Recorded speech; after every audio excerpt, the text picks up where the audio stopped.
Hello everybody. I'm going to be continuing my little playthrough of Crusader Kings here.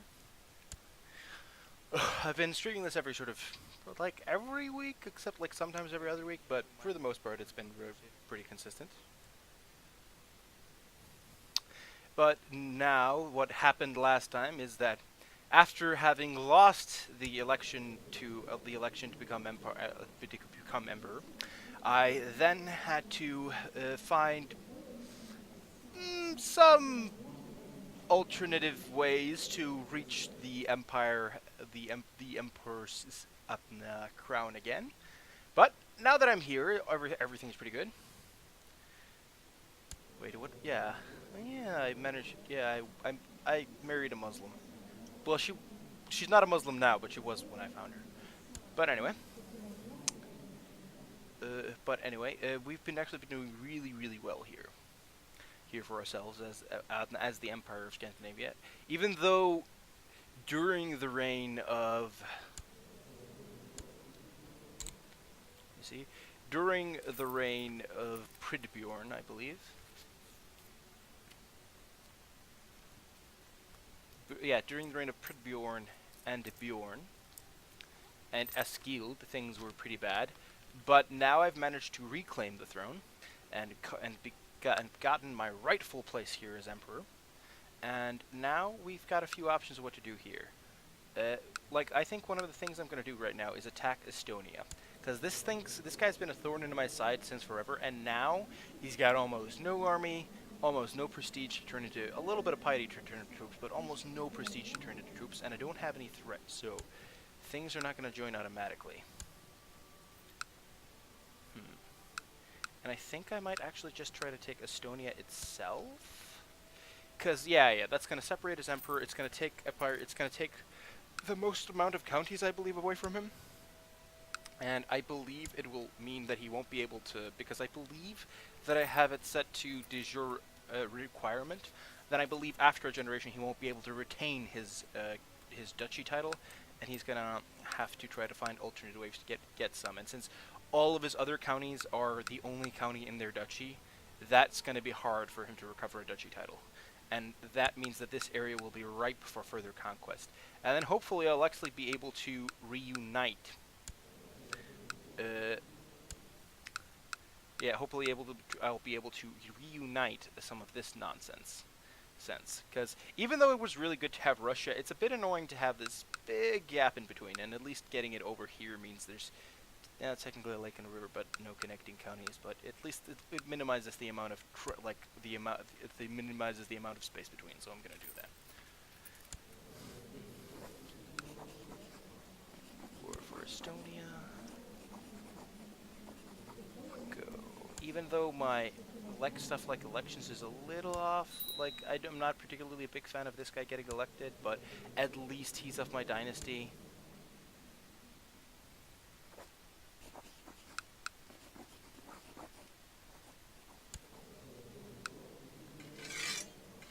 I can revoke one of his titles, but I don't... Okay, it's gonna get a little tyranny, but I think it's gonna be fine. Oh no, we have truce, so we have to have a special reason. Eadwig adjust. Yeah, I think I'm just gonna keep them in jail until they die. We can call in our allies, but we're not going to. 8 at 39. Attraction to flu, vicious rumors. Excommunicated. Oh yeah, shit, we're also excommunicated. I think what we just gotta do is... Just left excommunication, no. 44. How much for the issue deck, but how much is that gonna cost? 558. It's gonna cost slightly more. But I think it's gonna be fine. It's gonna cost a lot of money, but it's overall going to be mostly fine.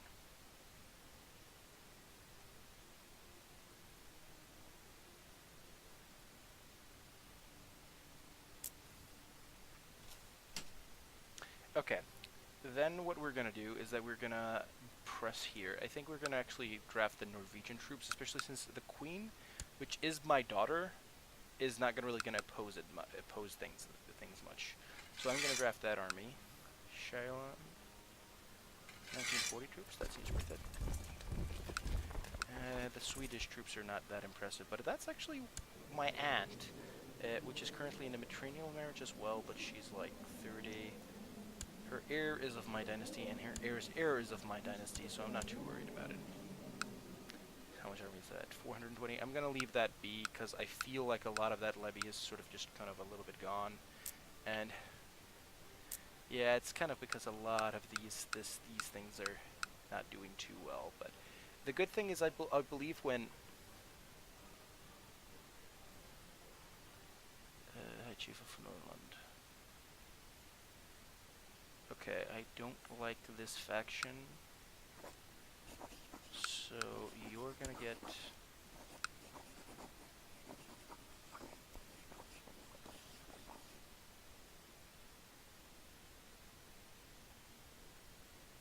let me see, Duke of Hälsingland, Duke of Bergslagen, Duke of Småland, Duke of Västergötland. Yeah. I'm gonna expand the Kingdom of Sweden a little bit. I believe the Duke of Bergslagen is also there. Countess of Värmland. Definitely transferring the Countess of Värmland. As well, I believe it's her de jure, so yeah, it's her de jure too, so this will make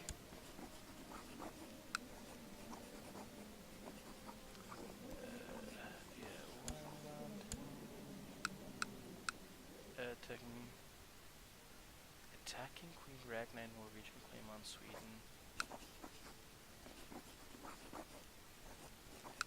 I do kind of.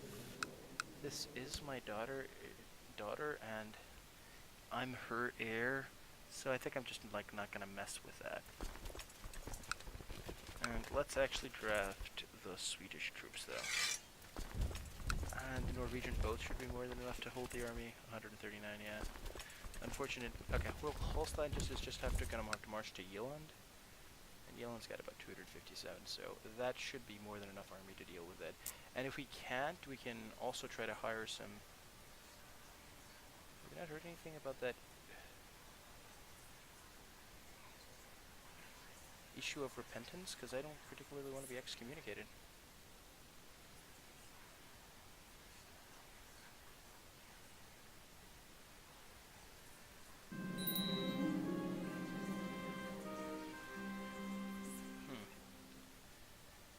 Glory to God, yes.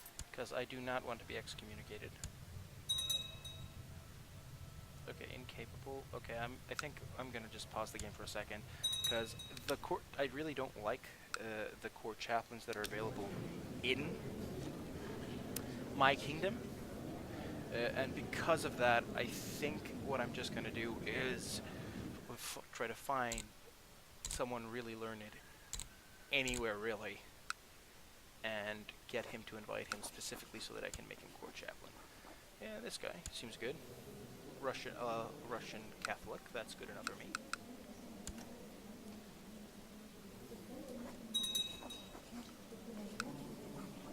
And then I'll probably have him to just have the Pope like me if there are no territories that need to be converted. I believe I had converted last time I checked. I had converted all of the all of the area. Sorry, I believe that I have converted all of my territories to Christianity, but maybe that's not the case. Yeah, sure. Or just to stay as a monk and my chancellor, court chaplain,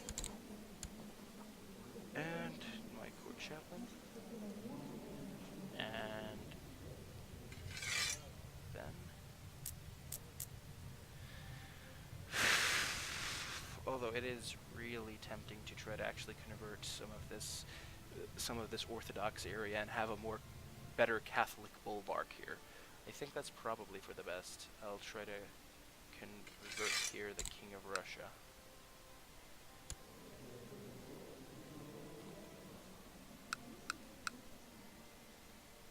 This guy is at least, yeah, he's got a weak claim on the claim on Russia.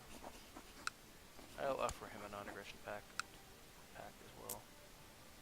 All my chancellors are doing good things. Okay, let's move on.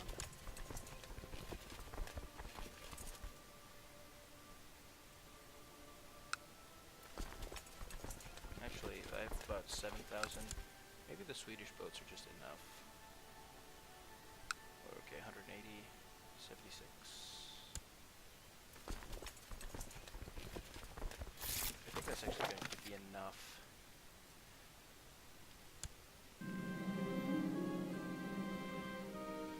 Let me see. My chief gaoler was seduced by my prisoner, the wily Countess Ussur of Finnmark. He took her to his cot, where she bashed him on the head with a wine jug and managed to make her escape. Throw the idiot into the oubliette. Can I imprison her again?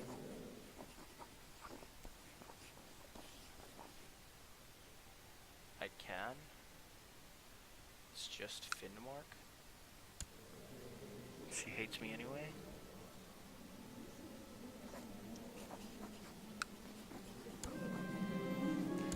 Sure.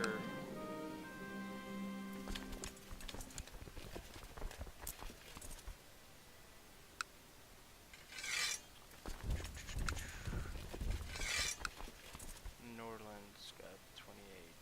Holstein, that should actually have some troops. That should be more than enough to deal with that.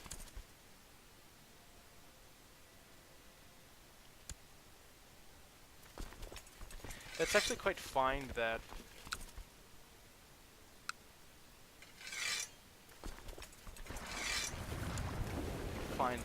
that happened. Specifically because. Okay, that's fine. It's perfectly fine that that happened, especially because basically this revolt, all this revolt's really gonna do is get me a tiny bit of prestige for minimal cost, and honestly, I am kind of at a stage where just all the prestige I can grab is going to be good. For one, because of things like opinion bonuses, and just it's just going to be generally going to be nice.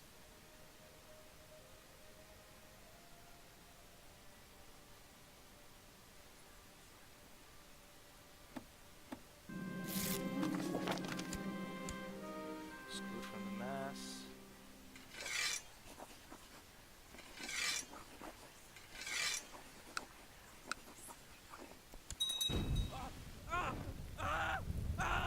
Good, the Pope's actually a bit better. Execute someone. I'm no longer have to have a little case of flu, and everything's right.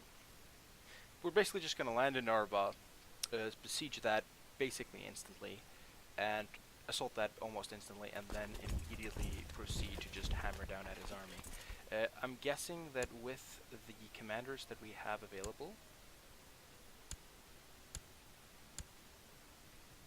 yeah, my specialties were direct leaders, so yeah, I want to be in the center. Given what we've seen here, I guess this is going to be a relatively easy siege. The attrition is going to cause me more damage than actually assaulting, so we are assaulting.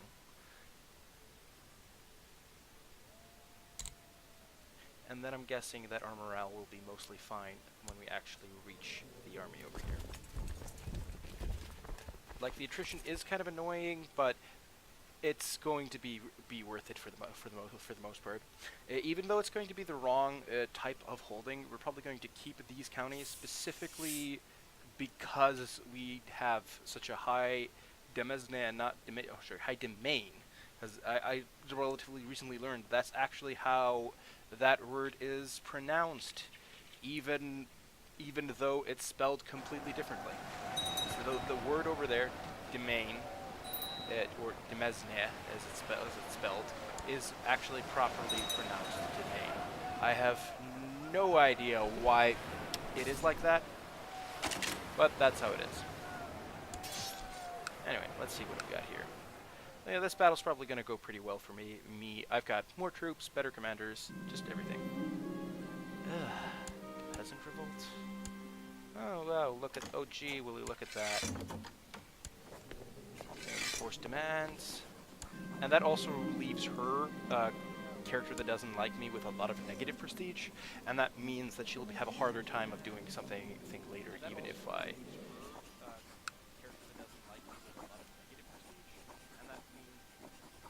Yeah, and that means that it'll just be harder for them to pool other vassals into being annoying.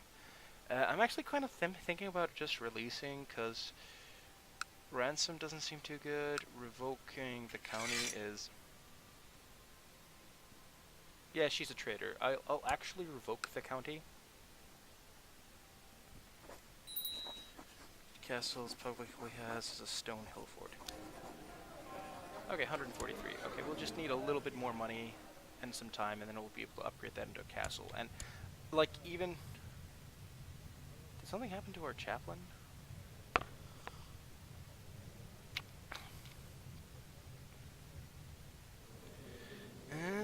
Died at the tender age of 50. Too bad for him. But that leaves us the bother of having to find another one. Okay, doing this will usually refresh it. You're a young, spirited lad. How would you like to be a priest? I'm not sure if that came out right. But yeah, this war seems to be going pretty well. And it's really nice that they actually did the attack, like, all in all. That they did, because while I was trying to rebel and to try to claim the empire and all that, I did actually land into the problem. Demand. Okay, send gift. Here, have a little bit of money. How would you like to be Catholic?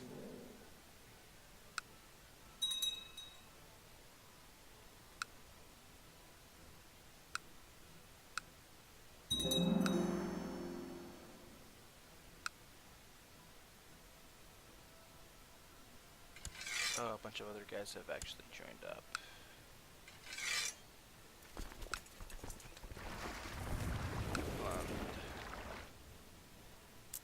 Direct vassal.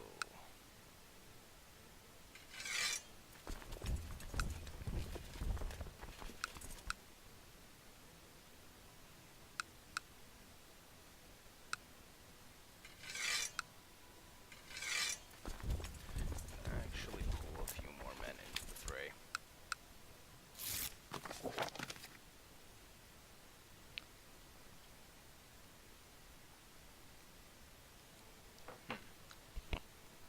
Yes, this actually looks pretty good. Ugh, did the attrition just barely put the count just slightly below that where we needed to be? That's really annoying.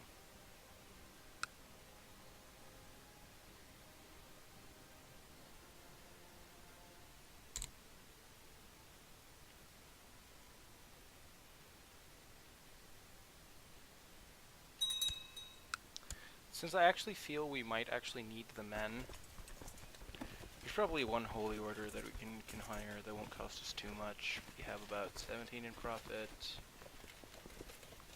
Knights of Santiago don't look too big, and they're like 2,100 troops.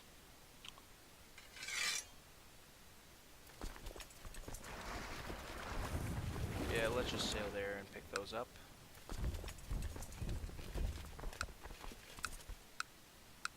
Ingria still has some troops left in there, and with those reinforcements we should probably be easy enough to handle. Suomi luckily is not joining up in the war, because they actually might give us a little bit of trouble.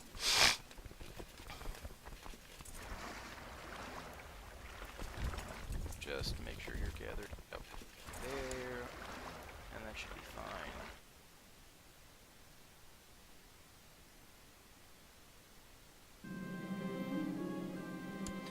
Okay, some tribals some random people are taking temples away from each other. That seems fine. The Knights of Santiago should be a nice little addition to throw into the pagans. Oh yeah, now that you're nice and converted, I'm going to make you court chaplain, and you're going to... Okay, I'm actually going to hold on to him in that for a little while, because after that war's over, I probably want to try to convert these counties. Let me see. A cousin that's really good to breed.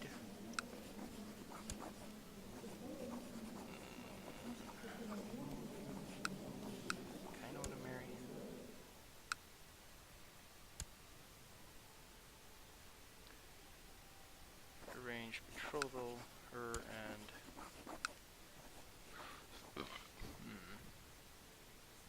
She's a bastard of my dynasty. Or is she a cousin?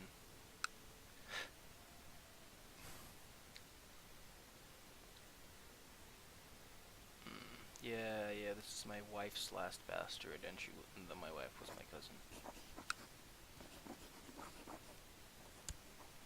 Is there...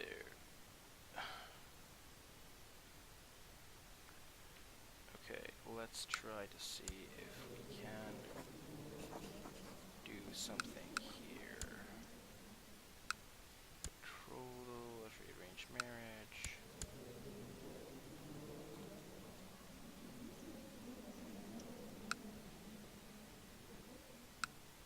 Let me see. Let's try if we can see make this happen. Marriage. This person is known as Homelig. Marriage. Homelig. We're looking for. Actually, let's just search around. My keyboard is giving me some trouble now, which is annoying. But that usually tends to fix itself in a sec. Entertaining as always I am. Or was it like something stupid like off Haukdal? Yeah, it was off Haukdal. So let's just go dynasty.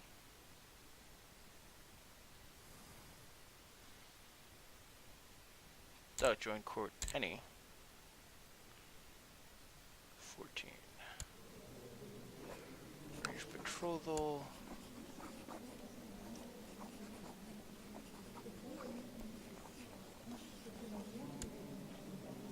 Change that betrothal, and I'll make her a counter offer.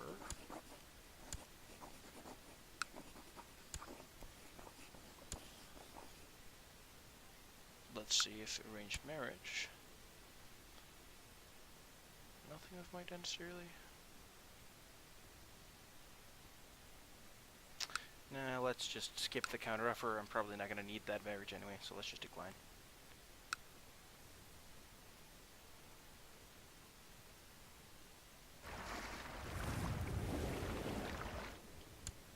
And there we go. And I have a bunch of claims that I do not, most of them I do not care for going for. We claim for... yeah, these are not really claims I care about. Well, most of them are against the Holy Roman Empire, and I do not fancy fighting them right about now.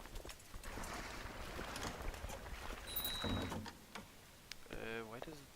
That's the King of Bohemia, right? Oh, Poland, sorry. Swaroslav.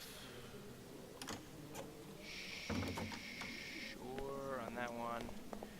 Against Eadwig of English revolt. Honor that fight. Sure, I will accept. But I don't really want to fight it, but I don't really want to not... I don't really want to just not fight it while it sees its play through. So what is this revolt about? English Civil War for Gavelkind. Okay, she'll just have an heir and it'll just happen. Yeah, I really need to get some treasury. I have a decent sword and a battle axe, so it's not too bad. Actually, wait. The battle axe is pretty old though, 1168. No, was it the engraved sword that was pretty good? Created, yeah, 11th July. 1084, 87. So this axe has gotten to be a pretty impressive emerald. It's fairly old. Now that's not where I wanted to go. I wanted to go there. I probably just accidentally clicked that.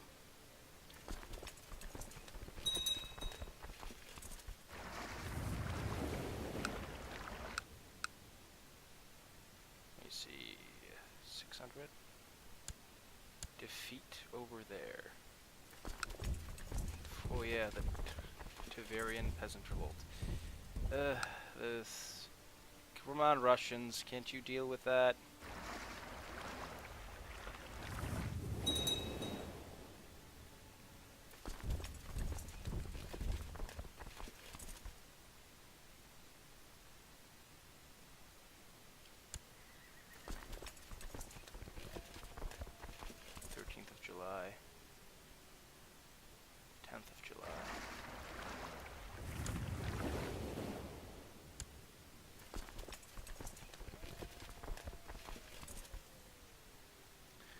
I think we can probably set this up so that it favors us.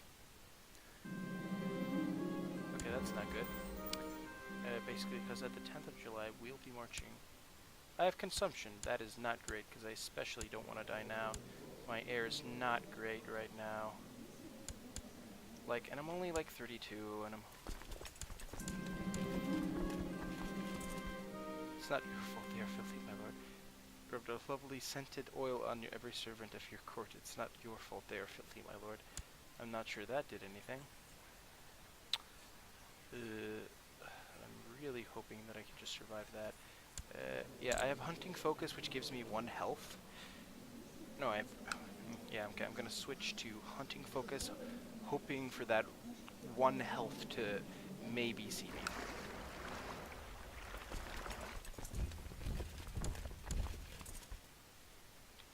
Okay, let me see. Do they chase me or do they stay there? Okay, since they chase me, I'm gonna wait until they're engaged with me, and then I'm just gonna get a reinforcement of about 4,000 men. It's, again, seems pretty good to have an army that's twice their size.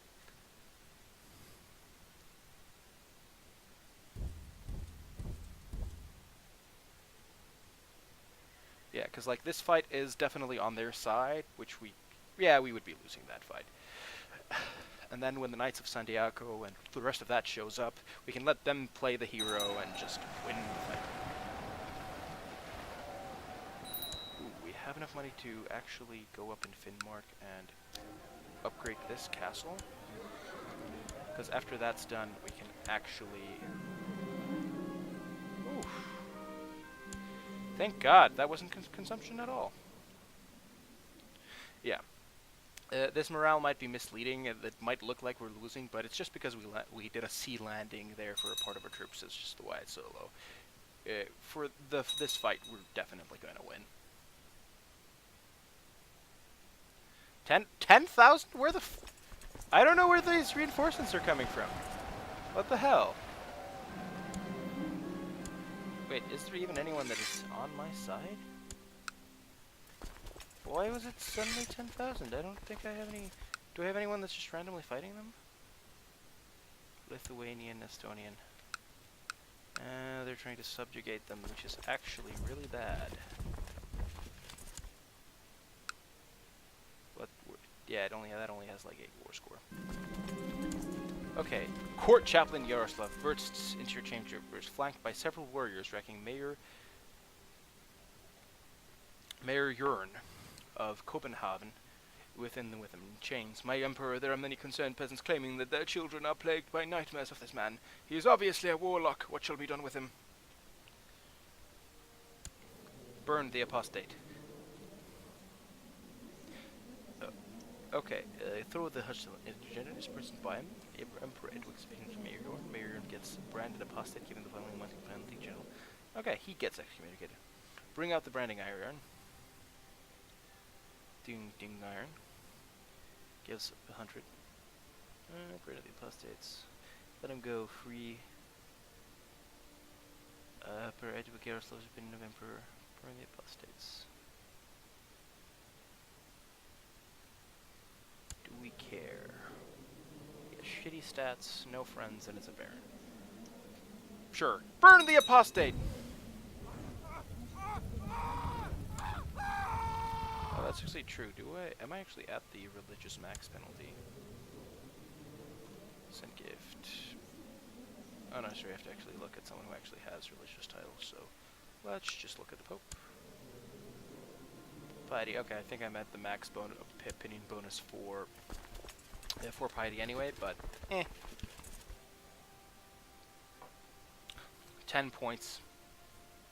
Essentially 10 points on the ledger for a man's life. That seems right, doesn't it? Ransom that one. Not those ones, but you ransom that one.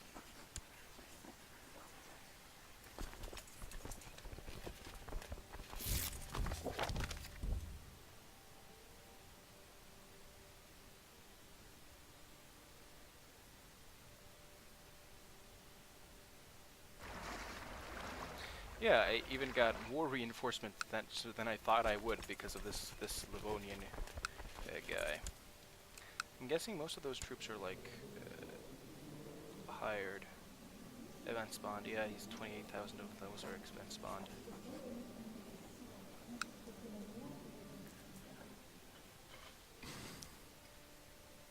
Like, if that all falls under Livonia, he'll be stuck with a few tribal vassals though that won't care for him much because this guy is remote pagan. Yeah, that guy is remote pagan. So actually, this might end up in a situation where they're revolting, and because they're revolting all the time, we can just, you know, quietly take their land. That might actually turn out that way. Okay, I'm gonna do it like that. And do it like that.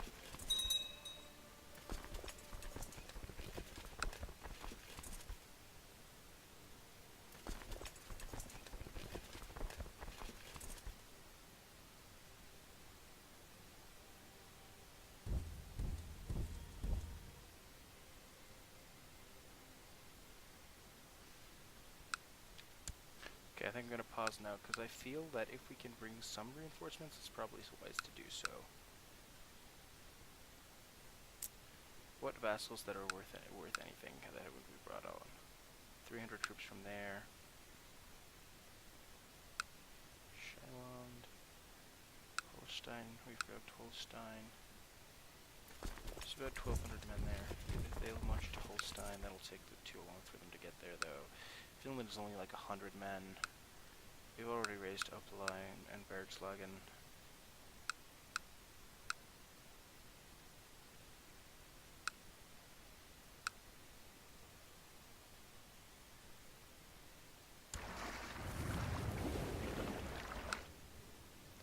Bergslagen is 60, 67. And that along with Eland is going to be like 500-600 troops.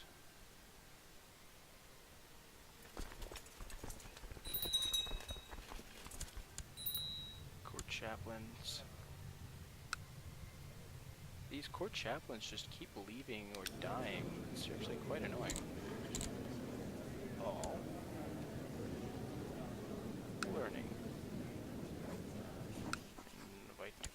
Invite to court. Seem to be inviting a lot of random Andalusians.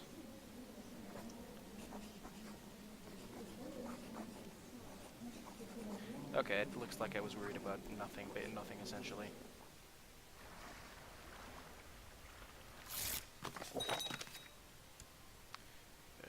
Courthood with. Yeah, I name you my court chaplain. And you're just going to be on the burning apostate track for now.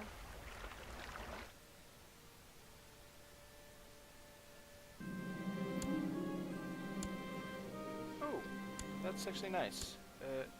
I'm really sorry that I couldn't join you up on that. Did he get the like penalty because it ended successfully with white peace though? Called into war, honored alliance. Yeah. Okay, even though all I basically did was, yeah, sure, I'll fight for you, but like I don't think he wasn't too pissed off because my armies were actually out. They're actually way more pissed, I believe, if you never raise your troops. They're reinforcing 32 a month. That's 2,700. Chervimza, what? Attacking at you in Lithuanian. Yeah, that's the one. That one's got lower war score than me. Because if they actually win, it's actually a whole hassle.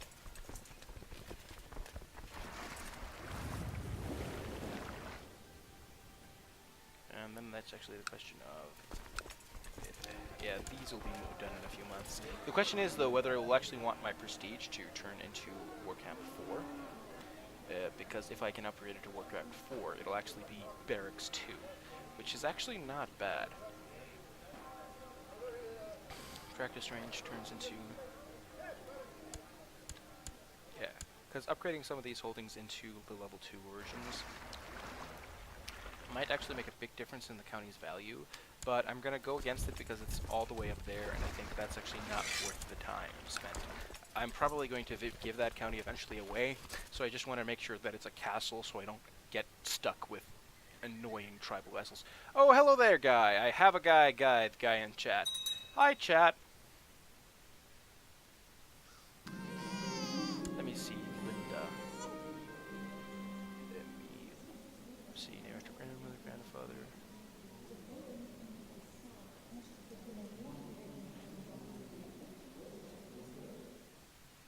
Karin? Oh yeah, she's a random lowborn per Eadwig the Gila. Ylva. I like Ylva. Let me see. I don't really care about actually having, like, I already have Ragnhild, which is legitimate, and my queen daughter, which is also legitimate. I think I don't really care about having another legitimate title, but I'm gonna get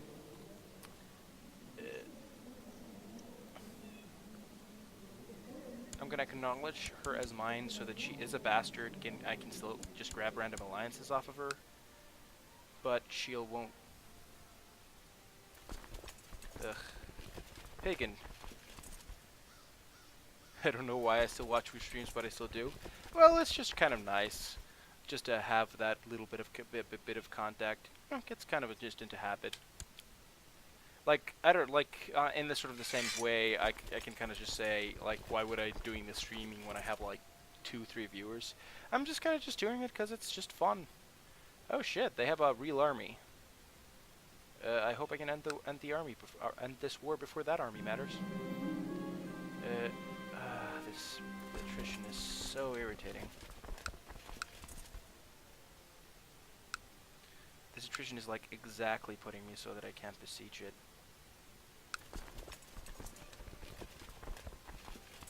Let me see. The word stood against word. The farmers against the courtiers about damage caused to a farmer's house owned by a cow owned by the courtier. The farmer should be compensated. He was happy. Improvement. He was happy. Sure. Because maybe I can keep them in there for a little while, and then they'll be fine. They're actually besieging that. Let me see. My magnificent cat curled up in its favorite spot by the window last night. I think it might, now that it knew it did not have long left in this world, at least it went peacefully. The funeral shall be set in the garden where it loved to play. I shall invite the whole court to celebrate the adventurous life of my cat. Sure.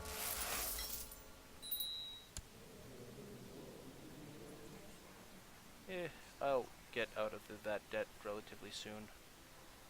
It'll only take me about a month.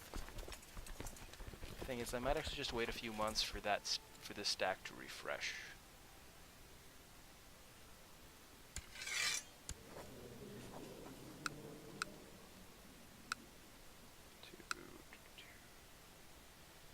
Because yeah, it's just gonna refresh slowly over there. These armies are gonna be in each other's way a little bit. That's probably gonna be that.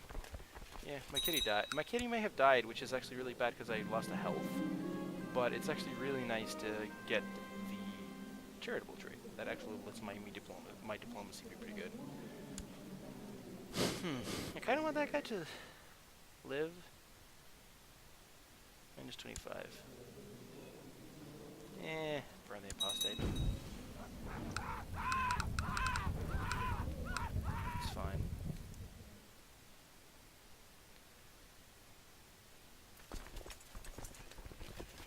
Can't really have mercenaries. Okay, Holstein.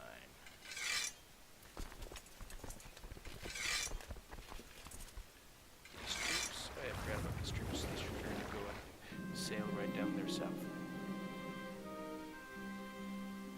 Oh, that is actually really, really nice. Those 1,200 men plus the refreshing I can get here, I can probably get another battle score.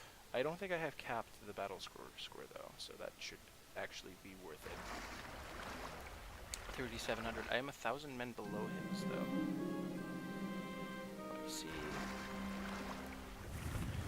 Eadwig reminds you of the good work he has done lately. He thinks that it's fair compensation from his own pocket that County of Gotland is only a modest request. I might agree with that, but I have so few demos now, so that's not good. He will be repaid, but not like this.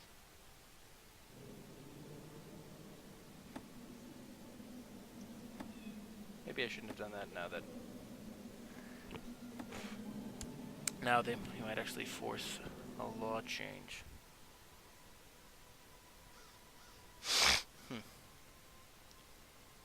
I think I'm actually going to obligations. We can say we got land. No. Don't declare something as unfunny when it is clearly, utterly is funny. No matter what someone says. Anyway, I think I'm actually going to do women's rights a little bit. Push the status of women up to marginal. Because I feel that that's going to be pretty good, and that also uses up my law change, so that guy can't use his favor and force me to do the law change I don't want him to happen. Sure, you can be my chancellor. Who do I want to like me more, though? Most of my own kingdom, well, it seems to like me for the most part.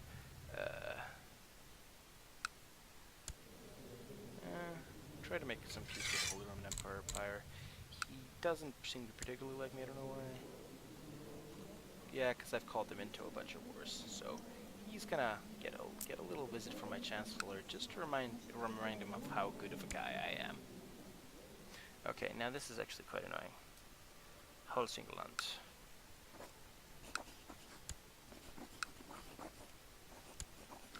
I'm just gonna hide that vassal underneath the queen over there that's off my dynasty. So yeah, that worked out just the way I see it. Yeah, my kingdom, don't insult me. This is an empire.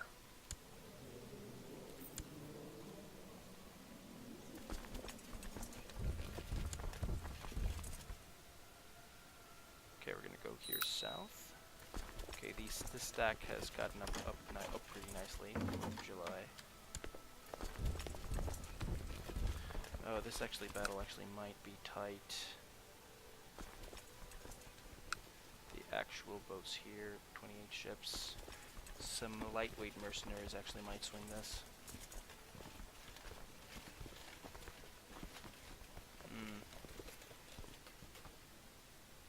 No, I'm not really looking for great number. Okay, let's just sort them by cost. Go down 100, like 10. 140 for 3,000 men. There's nothing smaller here?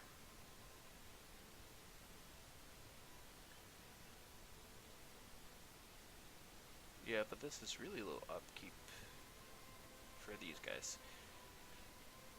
Yeah, I'll hire the Sami band, but yeah, I'll be able to afford that. Hire the Sami band. Yeah, these guys have actually got boats, but that's all they do. This guy's got 110, 3,000 soldiers, but I'll need the boats to actually get them anywhere. 46. Oh yeah, they're on the wrong side there. Is the Shiloh boats not raised? 181. Maybe these are a bit smaller. 181. Okay, no, never mind. These are the same guys. Or were they?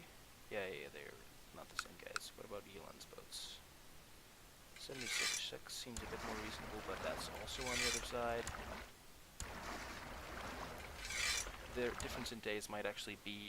Yeah, actually, even though it's going to cost me a shit ton of money in the short run, because I think I can rest them before it starts to matter, I can do basically this.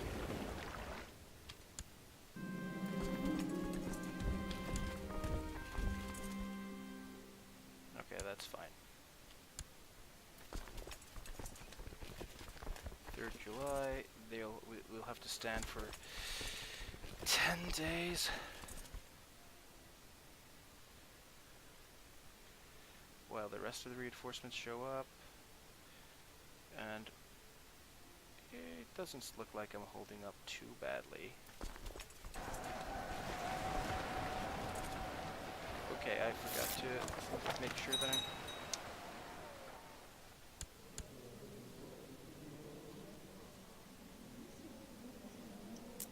Damn it! I gained 100 piety, but he just... but we're not going to gain any land because he just became a Christian. That's great. That's just great.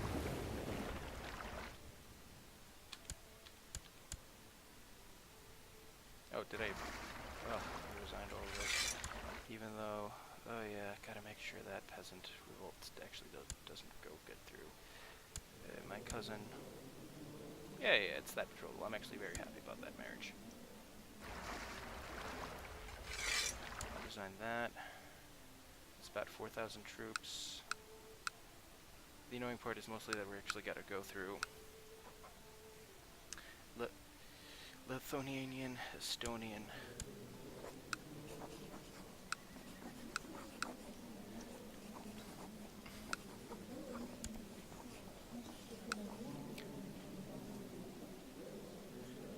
Offer, let me see, is -15 because we got declared war, state diplomacy, which is no more prestige. We could offer to join war with subjugation, but that just doesn't seem like it's going to be worth it for the trouble it is. He's probably going to lose that war. We have about 900 troops raised, I think, for some guy. The actual Russian troops is only about 500. Troops from Livonia, but yeah, that's also us, so that's just going to be like 500. That's only up to like 600. We only have, what, 1,900 of our own troops, which is bad. 483 from there. Norgay's got 167, which is awful. We do not have a lot of troops to actually deal with this, but we have to deal with this, which is irritating.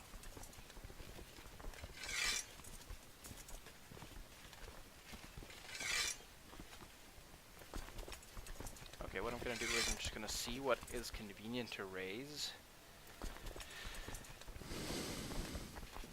4,300. If we add those two, that's 4,500.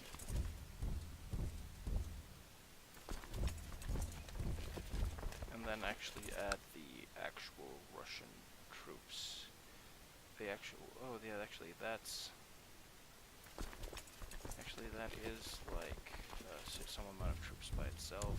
They just march over there. It's a really annoying place for a peasant revolt.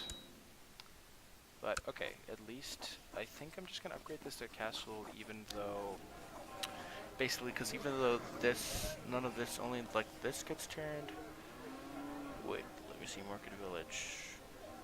Kilometer to castle town 1 for 70 gold. No, I'm just gonna upgrade it. I mean, upgrade it now, I think. And then, even though it costs twice the amount, we just have the castle town, and we have the tax in the meantime, probably just making up for some of that money. So I think that's fine. I think I'm actually gonna make castle town there.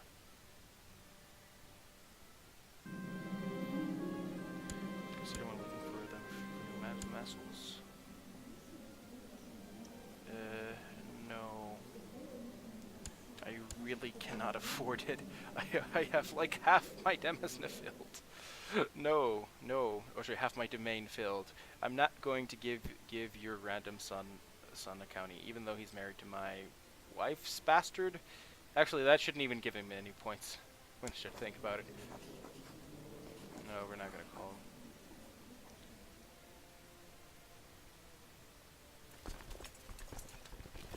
This peasant revolt is super annoying. It's like just the right amount of men to be a huge hassle. And soon, because it was like 27, Estonia's 27%. Yeah, they're definitely not winning that one. Oh wait, there's actually a negative terrain modifier, but yeah, that difference of units is just not gonna be compensated for.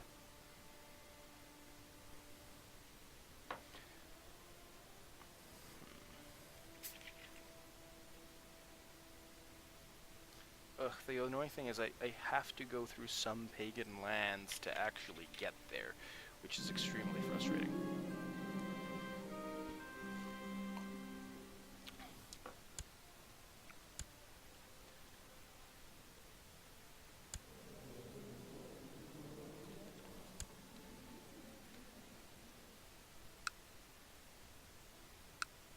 the host.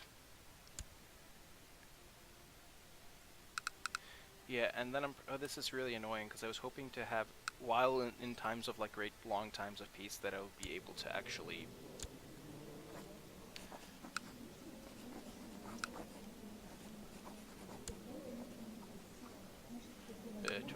get it through. He really likes the chief. Well, I guess he did convert to Christianity recently, so, but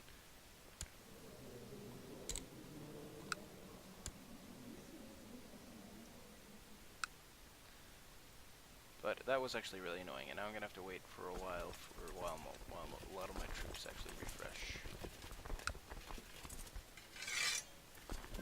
Because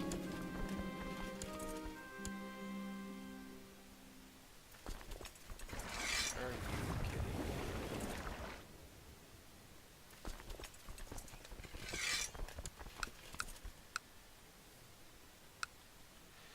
Kidding me? Another stupid peasant revolts.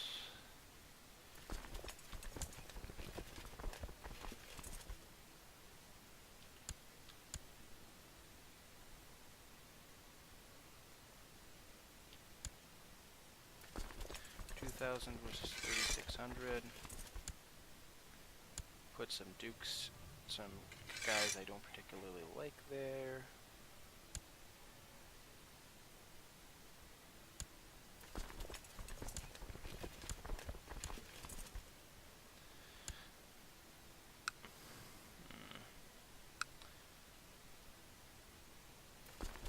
You see it, 26th October, 27th October, 28th October, 31st October, 25th.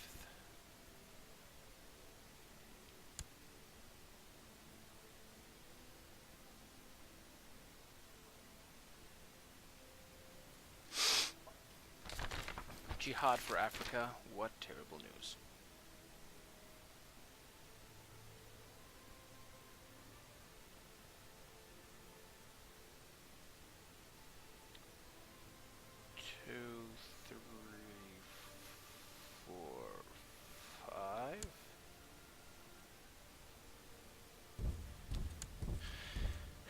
Maybe they'll still chase us and then accidentally engage this army. Or are they just staying where they are?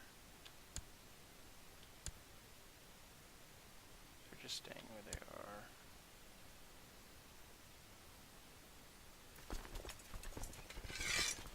That should be enough to deal with this. 49 ships. Disband the 49 ships. Keep the 80 ships.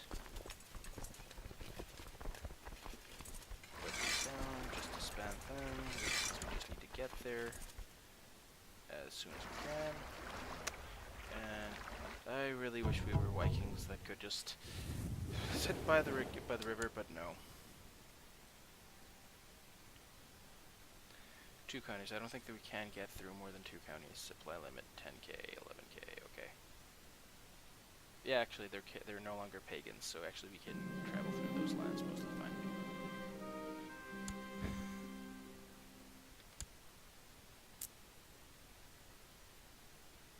Orthodox. Wait. Urzel? Where even is Urzel?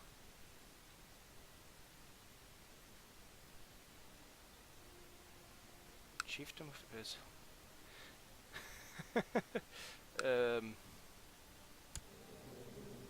This county is... this county has an Orthodox heresy. Not exactly what we want. Now that we're not gaining that land, this guy is going to go ahead and hopefully convert the Russians, who are still filthy, filthy tribals.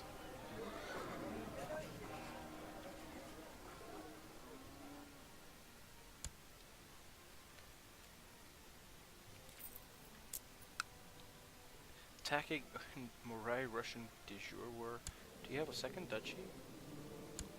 Oh yeah, she has the Duchy of Kola, and in the Kola de jure there is the county of Kemi.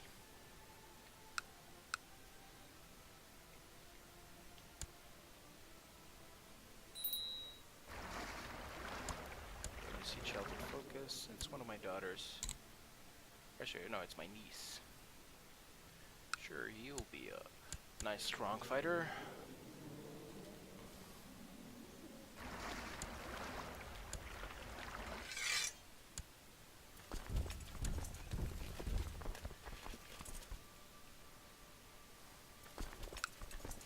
I'm very tempted to revoke their title just to be able to turn their stupid tribal holdings into castles.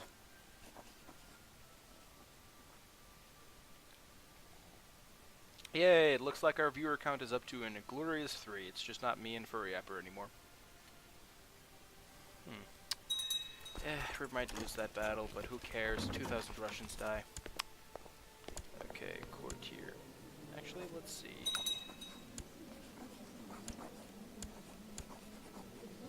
Sure. Let's have a non-aggression pact with Hungary. That actually might be helpful. Oh, or we just kick the shit out of them. That also works. Like, yeah, the rebels joined up. The Russian rebels joined up with the war, so that's actually pretty good. Wow! And immediately as I bask in the glory of having 3 per people, there are 4 people now. But anyway, for the 2 people or so that are coming in, we've just been playing Crusader Kings for a fairly long while now. Playing it usually on a weekly basis on Mondays around this time. So if you are interested in watching any further of me fumbling around while playing Crusader Kings, you're welcome to it. Yeah, the Norwegians are still fighting Sweden to get a United Kingdom there. I'm not too scared about that vassals consolidation though, because I believe both of them are Gavelkind. Yeah, both of the kingdom titles are Gavelkind, so I'm not worried that they're gonna. I'm not worried that they're going to actually maneuver much. Like they're actually like that whoever gets the consolidated power can actually fight too much against me.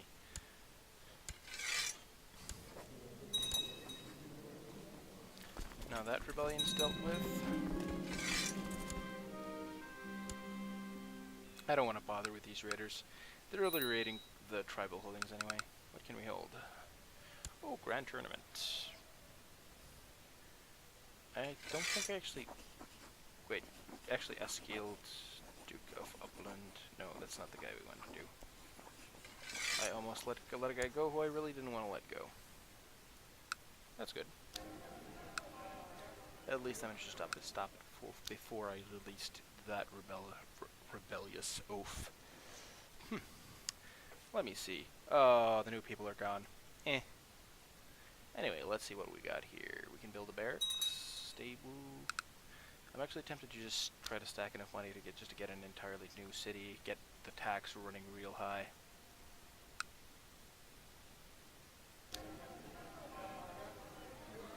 But I'm not sure if I'll be able to do that. Like I could tax both of those and try to get that.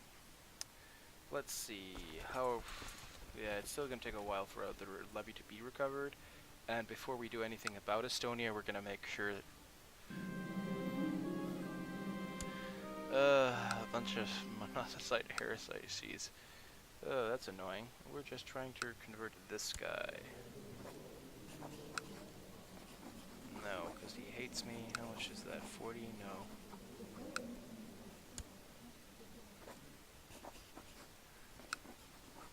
Is he declaring a war for Russ? High Chief checking in for in Russian rules for High Chief Russ. Oh, finally, my fair wife's pregnant. That's actually really good. To have some new kids running around actually would be pretty good. We're just gonna try to stack the money and have a little bit of peace for a little while until we actually get to refresh our troops. I kind of want to be like up to 4,000 before I start thinking about a few of the wars that I have been planning. Yeah, I have some claims on Scotland. Wait. That guy is of my dynasty? Hold the... he's 32. Getting Scotland under the wing would actually be pretty sweet. Like, let's see, how many troops do you have? 7 versus 13. I think I'm going to wait a little while. Do I still have an alliance with England, though?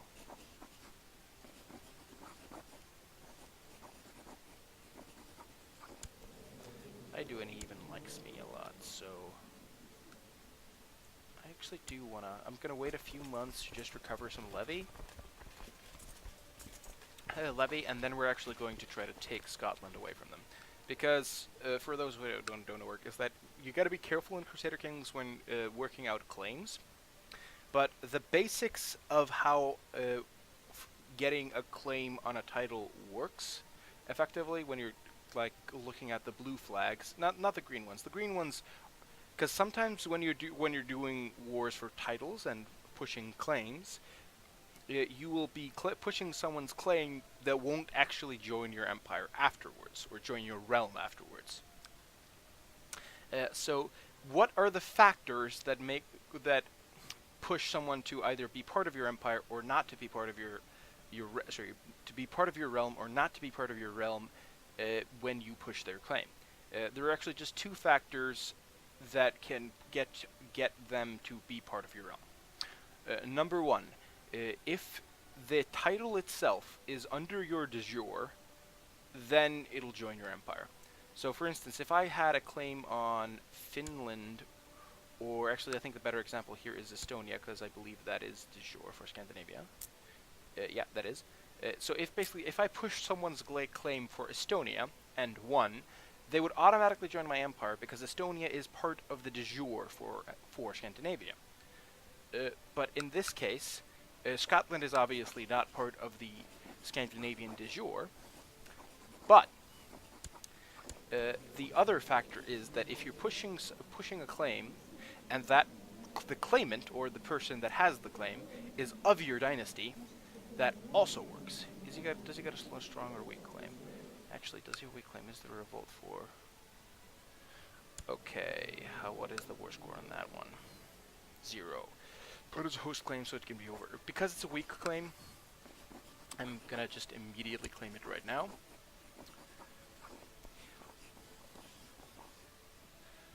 Because I believe that host war will be over before long, and then we can't declare it. Because the thing is, you can only push a weak claim while someone else is contending for the title, or when there is a regency, or when you have a male claimant on a female ruler. So I'm gonna claim here. This is the right guy, Phileteos. Yes, he's even, for some reason, he's Greek.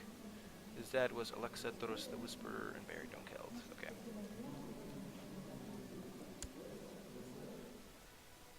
Okay. His grandfather was the King of Scotland.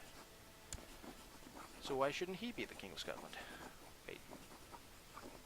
Is England allies with Scotland? That's not great. King Hamish.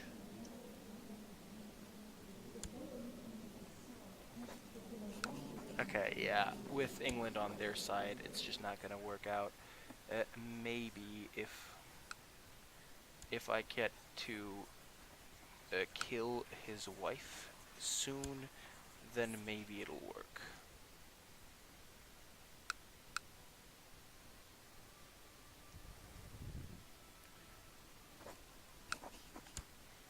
If I can get a few schemers onto my side,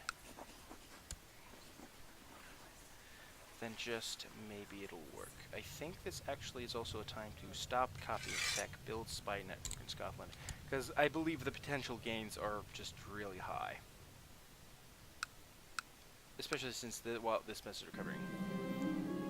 Oh, Moray prospers. How nice. Yeah, basically I have 2 counties in Scotland that I just randomly got.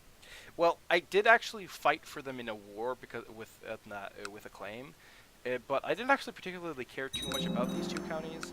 I mostly just wanted Scotland to stop trying to take Orkney away from me, and that as a deterrent seemed to work. So apparently when somebody tries to take their stuff unjustly, you take some of their stuff and they tend to leave you alone. Somehow it works out.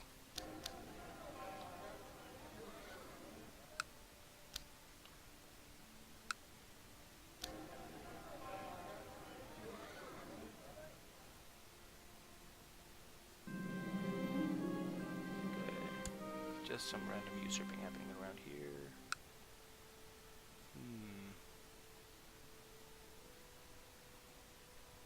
Let me see. Okay. No huge revolt risk anywhere. It's all good.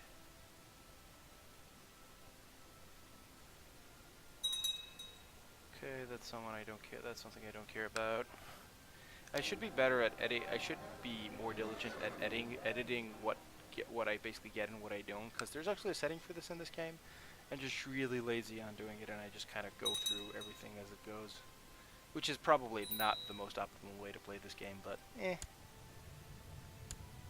The chancellors keep going away for some reason. It's just quite annoying. If I just don't want to go away. 15 is good enough for me. Wait. Oh, sorry. Diplomacy was chancellor. Yeah, you get to be chancellor, and you're going to continue to improve with the Holy Roman Empire, who are fighting.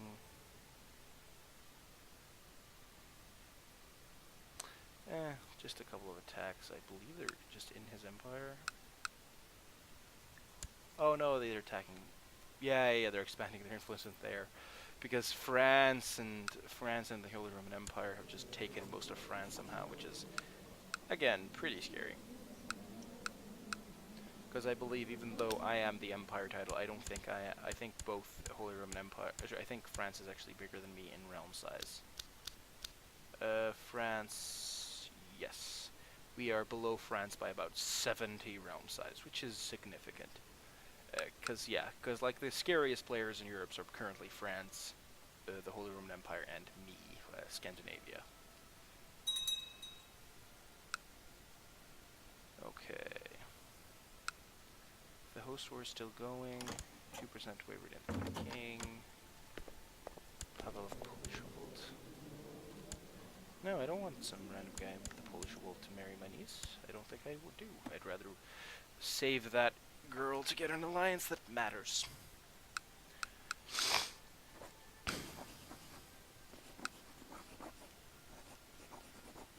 Wait, we have a do we have a non-aggression pact? We don't. Okay, never mind. We can form an alliance though for some reason. Oh yeah, because he is my half-brother.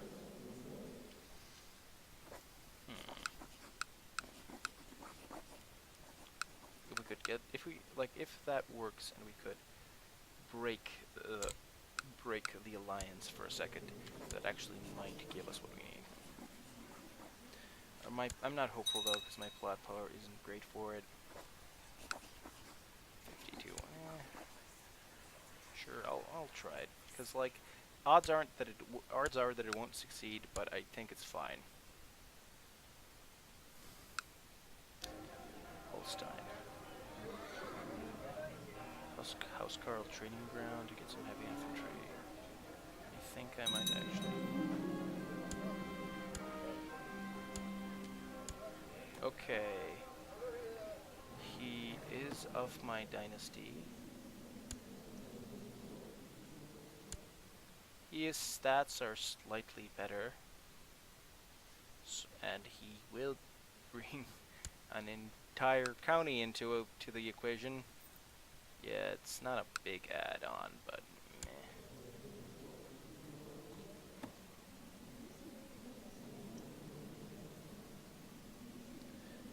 Yeah, I'm voting for that guy. Good. Let me see. Duke Edward the Just. Definitely don't vote for him. Yeah. Well, I don't care. I'm gonna put that one in the vote. And I'm gonna change my vote as people care less. Let me see. If I I can, I'm also like it's really good that I don't have any council laws. So basically, when I get into realm laws, I'm probably going to just actually push for women's rights. Up to tolerance has to be 5 for notable, but I'm gonna go for like significant relatively soon. Ooh, improved keeps and siege equipment. No, actually, that's actually true. No, I'm probably not gonna get a new town. I'm probably just actually gonna after the barracks is done, probably just gonna get keep 4 in the capital, which of course is in Holstein right now, which is among the best places in my Demesnab. Or domain, as it is properly pronounced, as I learned recently.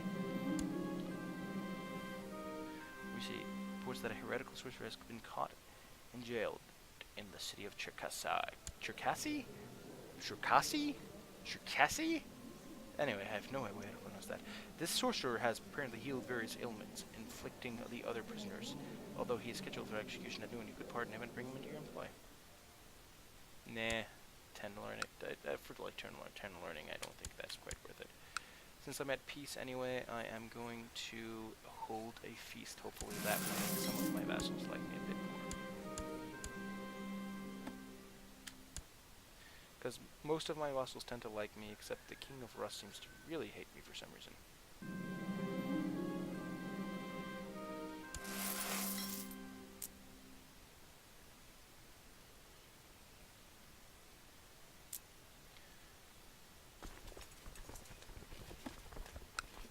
Still in their war. The only thing is, I really wouldn't need their alliance to break down. Oof. Yeah, I like that name well enough. I'll spend a lot of time.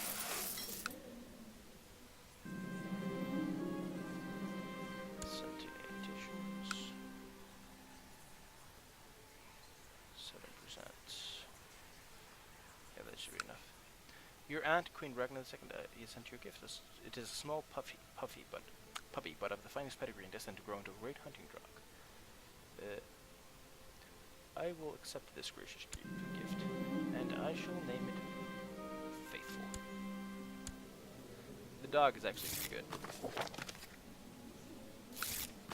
Basically, the pets most of the time do almost the same things, and they're almost always nice to have. They're just like a simple +1 health bonus, and health is actually just something that is just really good in this game overall. Let me see, we got 1196. We started this game out in 1066 during. At least my brother really knows how to poop out the kids. That's something. The guest of family Rabdol is ready. Okay, just welcome to my feast. Some minor amount of rating there that I don't care about. I don't get quite the whole duchy, so I'm not kind of on the edge about it. Yeah, with 500 piety, I don't quite fancy fighting a pagan under those conditions. Against the... Yeah, they're fighting his tyranny. And he's got not a lot of anything, and 200 troops. How quickly could we occupy his 1, 2, 3, 4 counties? Considering this one actually has castles, not very. And this is surprisingly well upgraded. I'll imprison him, only to ransom him immediately for the 25 gold he's worth.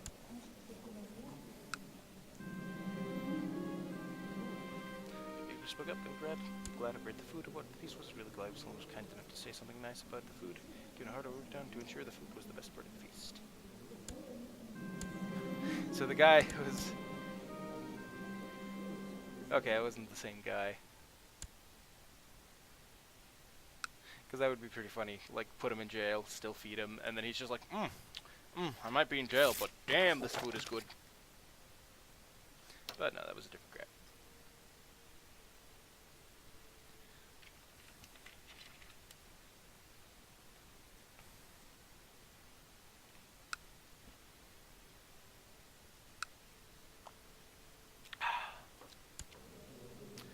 Yeah, while he has an alliance with Scotland, there's just no way I can attack the Scots while good old England is backing them up.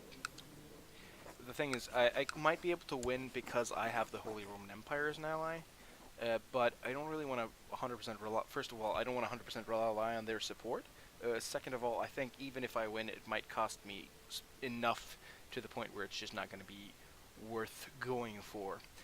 Just a little thing could go wrong, and it could go really, really wrong. But if the wife assassination, which I doubt would actually work, then that's pretty good.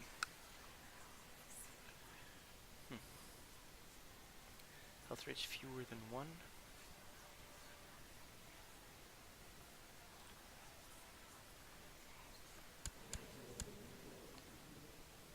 Yeah, you can't do it because I'm stressed, I believe.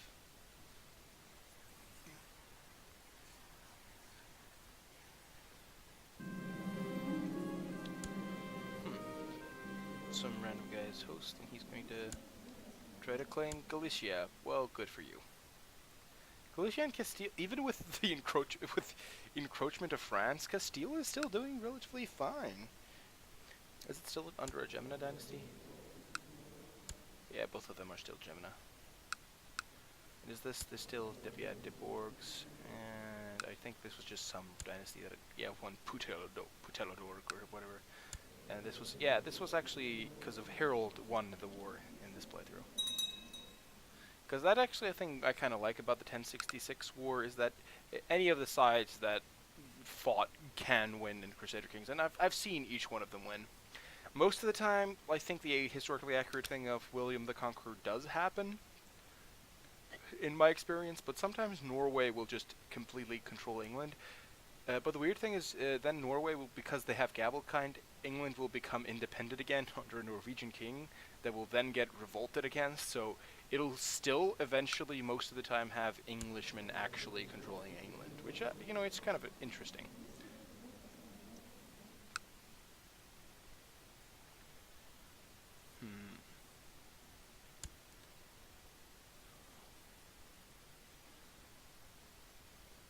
It's so frustrating that they have just the right alliance for this to not work.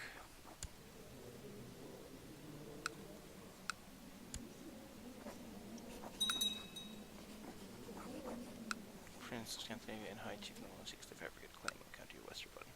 Because if, even though -5, yeah, especially since he also doesn't like me that much. Get 10 prestige off of my puppy. The puppy who's already doing me quite well. I would be happy if you deserve this reward, but of course. Actually, maybe. Who the fuck? Oh yeah, because of this guy. There's a Muslim there, and that is extremely frustrating, actually.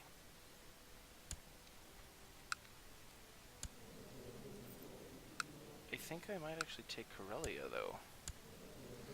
Doesn't have a lot of things to them. A couple of counties might not be too bad.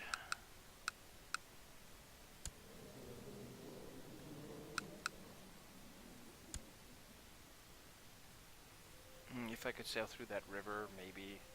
Actually, sailing around with... How much army can Norway muster now? Like 2,500? I can de jure claim that. And he's only got about 1,000 troops to his name. We get the Norwegian troops. The Swedish troops are probably still 1,000, 2, 3. No, actually, Holstein troops for like 4 or 5. That should actually do it. And now that Karelia, actually these two counties actually still might be trouble, but actually just a de jure, even though it's really lame, I might actually do a de jure claim for Karelia.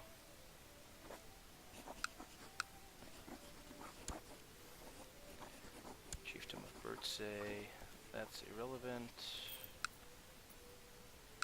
And Chiefdom of Mari, two county guys. That's not really relevant. Okay, so we're gonna Aurelia and declare war de jure for Auninian. Those are all the wars we're going to fight for now. Swedish troops and get into boats. Norwegian troops get into boats. Are there any big ones that we can actually just randomly grab on the way? No, these are all really small ones, and this one, even fully developed, is only about 400 troops though. But Russ here is like, actually that's true. Scandinavian here, and Morai, and actually Shireland over there with actually Haukdal and Holstein. They can gather here, and then with the actually the Yelan troops. Okay, that will sail over there. These two will just immediately sail over here for maximum flexibility in the war. And in the meantime, we're going to wait a few days for those guys to be out there, and then for both. The ships is going to make this temporarily really expensive, but but that's actually not going to be for too long that we'll need all of these ships to maintain, to get all of these armies there. Is this a holy race for religion? Holy place for something? No, it's just a randomly constructed church. That seems fine. And now that that's in the water, yeah. And they're marching south into Auninian. Yeah, okay.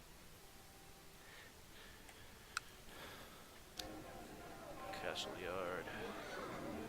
You see, Holstein is still being constructed. It's gonna 1198 August. So it's about a year.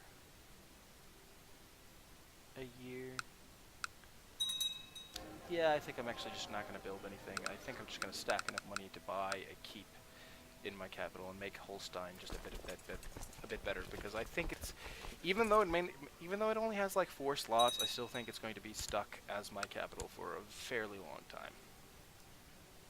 Because like there might be a time where I might actually move it further south to something like, if I can get like Kiev, or like something like Kiev, which is actually just amazing. Poland is actually looking really weak around now. Actually, I do kind of want to try to develop a capital somewhere, so I'm going to try to fabricate a claim just for Kiev. And even though it's really far away from a lot of things, it will basically enable me to have build just a really strong capital eventually, and when I start to conquer all the things around it, it will be then start to be more and more centralized in places where I need it. So I think it's actually going to be a nice sort of long-term plan.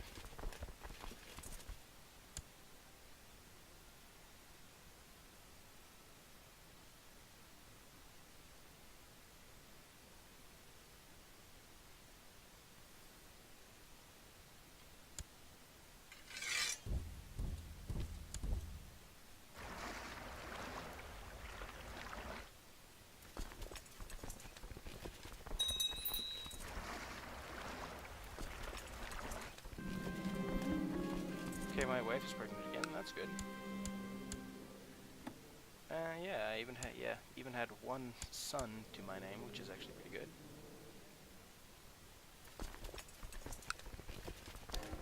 Ooh, they actually start both with Stone's Hill forts. So all I need to do is hope that my priest can convert them quickly, and the moment they're converted, I'll just immediately get them. Okay, now that I have 4 kids and a son, I'm actually thinking about getting into the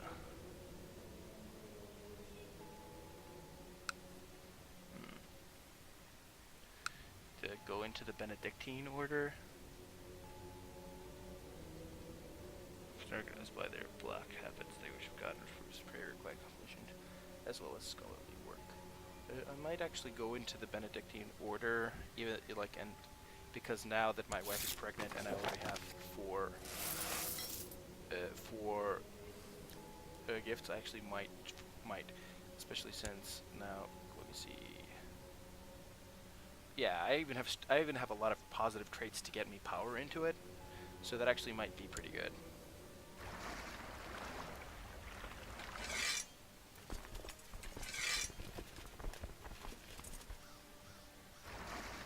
I think I'm just gonna land there straight and start sieging.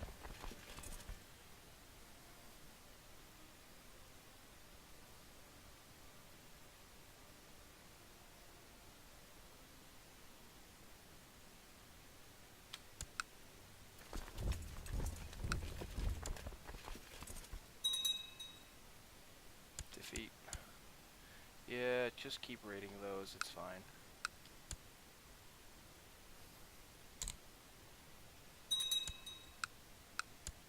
.43 of it.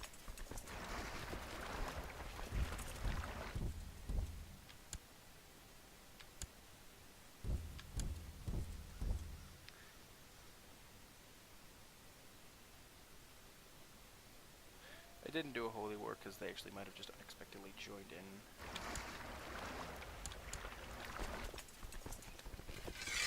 With 11 on that. Yeah, with 11k, I think even with the penalties, I can land there and just be fine. Steward. Ooh, call. I'm going to award honorary title. I'm going to make him seneschal. And I'm also going to send him a gift of 20 gold. That actually might make him not be a malcontent. Because having 25 stewardship is going to be just fairly good. And let's see, I'll compare 18, 19, 18. Yeah, I'm going to need the tech spread in the capital.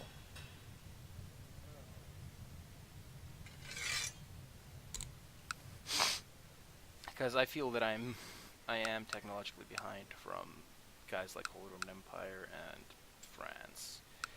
I'm like ahead of a lot of the East, but that might still not be enough.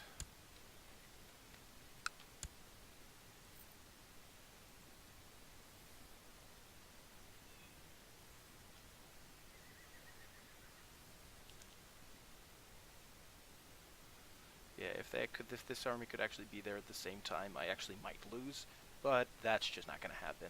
This army is going to be dead and done for before that army gets there.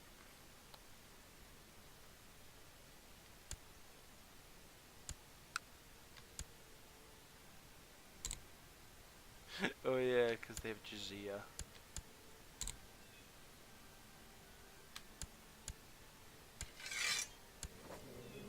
Force demands.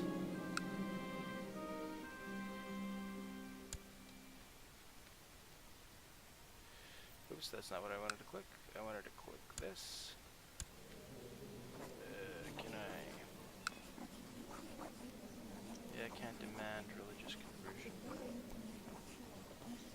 Can I not demand religious conversion? Can I not? Is he still under this? Okay. Okay, yeah, it's because he's under me first.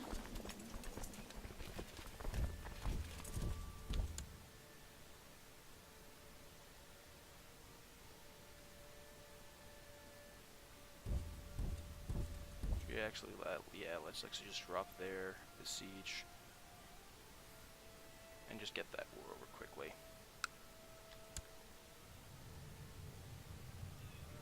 Stop trying to convert Moldova, convert over here.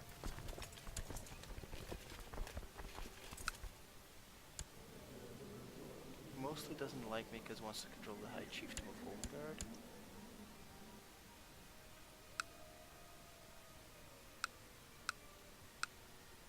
I don't know why he's complaining there because I'm pretty sure that I don't have it. Let me see. Home.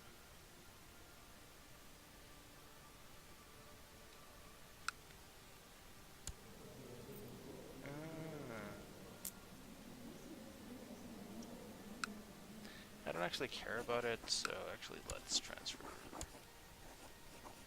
that to him. 1 seat on the council.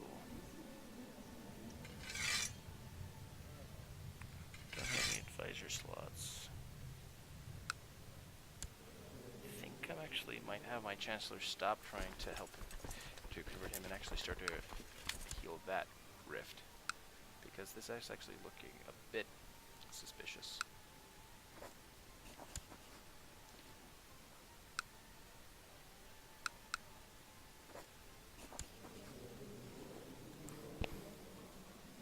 Let me see. Arranged marriage.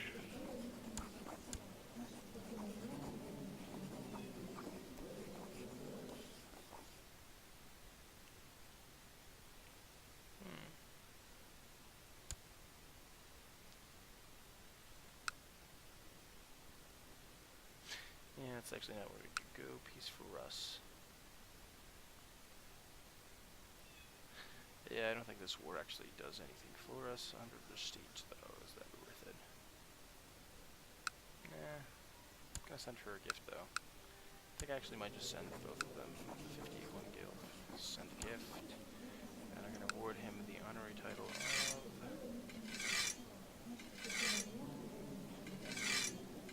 You're gonna be the master of the horse.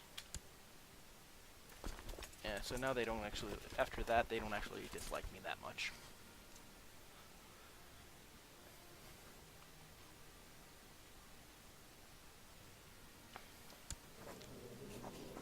Wait, I have someone who can claim the entirety of Hungary? Well, ain't that neat. Like, it won't matter because I don't actually have, like, because Hungary obviously isn't part of my de jure, and it's not part of the...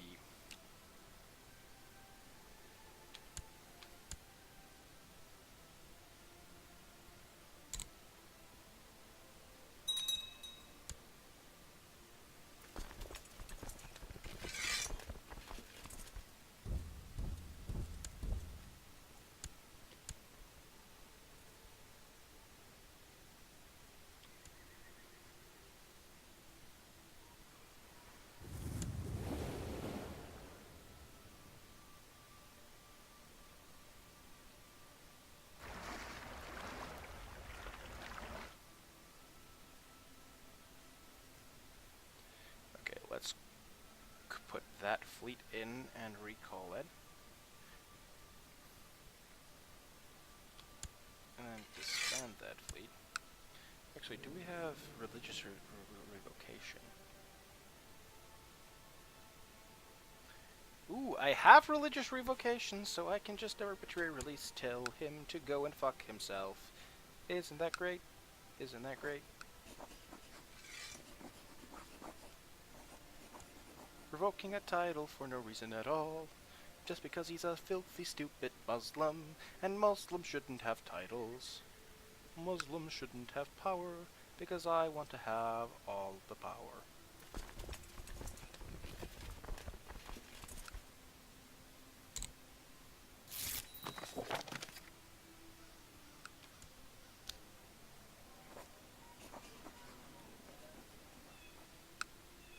And if I can just convert this stupid pagan county, it will all be worthwhile.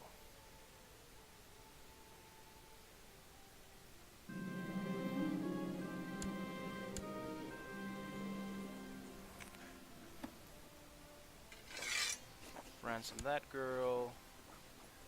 No, no. And ransom that one. Ransom that. Just a little bit of free money here and there.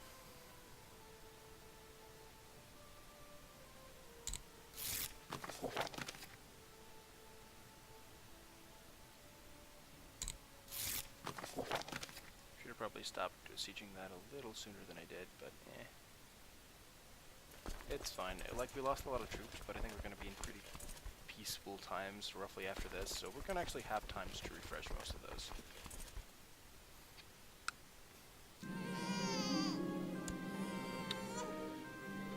Ernst, ooh, a genius. Eadwig. Let me see. see, what's the Empire of Scandinavia? We're actually going to name this guy Tront.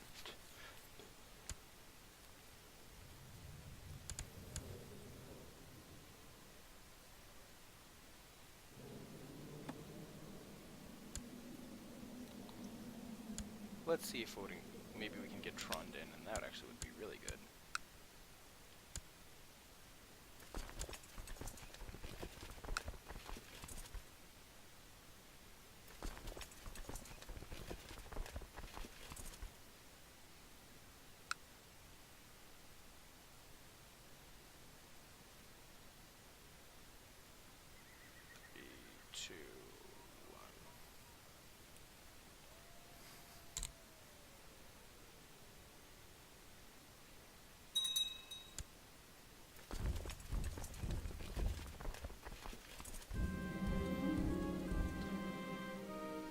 Okay, that's actually pretty good. Fantastic. I don't know why this should be fantastic.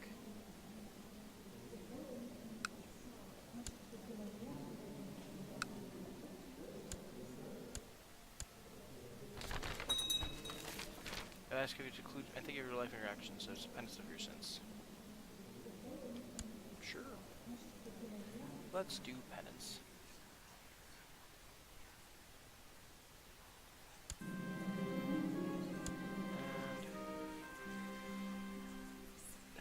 Let's donate a little bit to charity. Because that means I have 168. Pronounce vow celibacy, give spiritual guidance.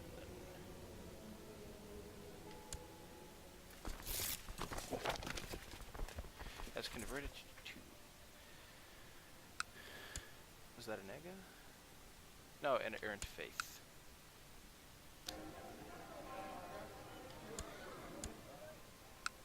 Yeah, that religion is still Romanesco.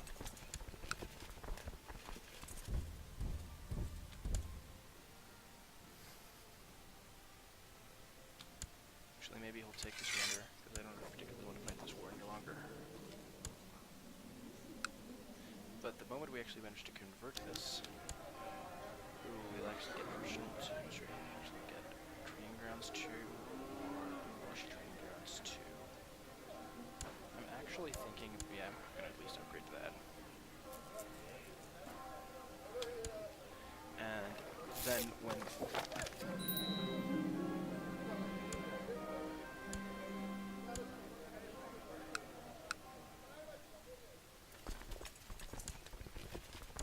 actually stop going there and start going there instead. You can just keep marching there.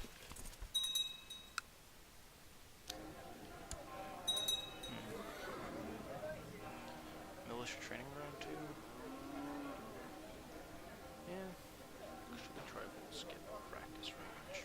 So it gets the actually training grounds true. But having just militia training grounds true is probably be better. In the long term, these lands will actually eventually provide a decent, some amount of troops. And for now, they're just sort of tribal inheritance that are just sort of annoying, but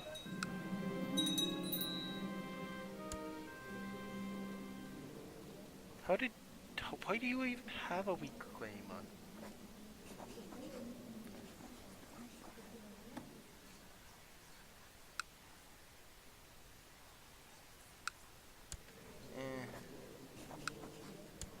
Let's actually plot to kill this one because I just don't want to bother. Yeah, sure. So the X is on them. Ransom that one.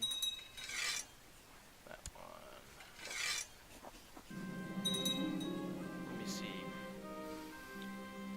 Discussing the Bible. What do we need the most? I think we actually just want to. I'm going to say discussing the intergraces of enjoying a realm because I actually just need. I think I need the stewardship actually. Because the stewardship actually would be really nice.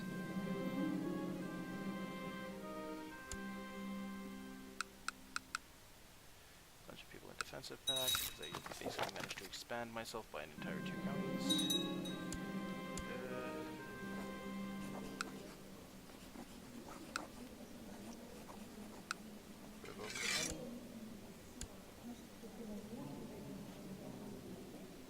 You deserve greatness. Go get it.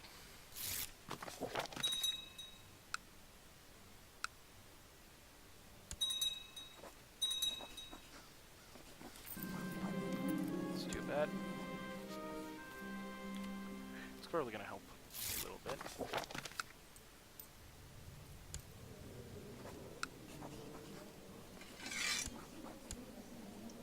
I'm going to make you the Bishop of Arms.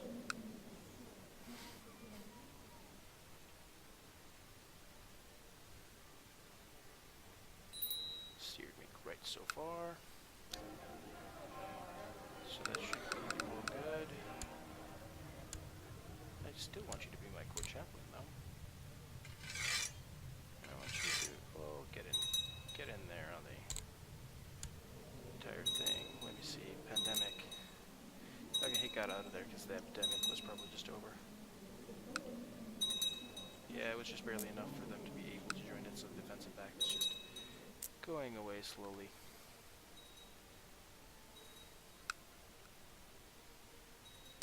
Yeah, this is their last county that's actually in the actual territory. A lot of these are just going for a really long time. Wait, are these?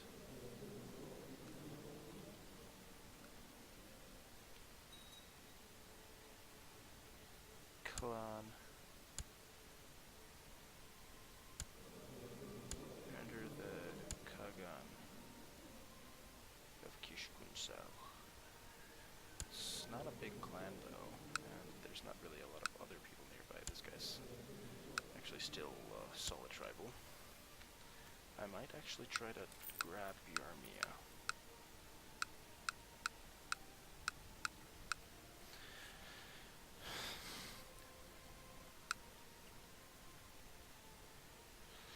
Yarmia. Let me see, who can I righteously imprison? King Vladislav of Rus. Why can't I do that? Because he's trying to kill that.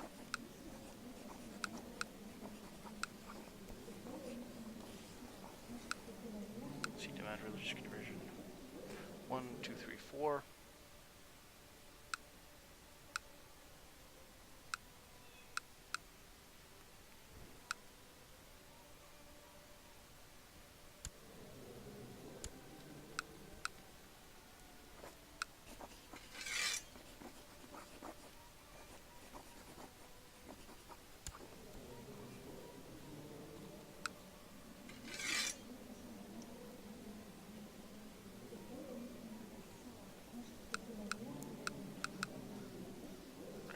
Start trying to convert these people, though.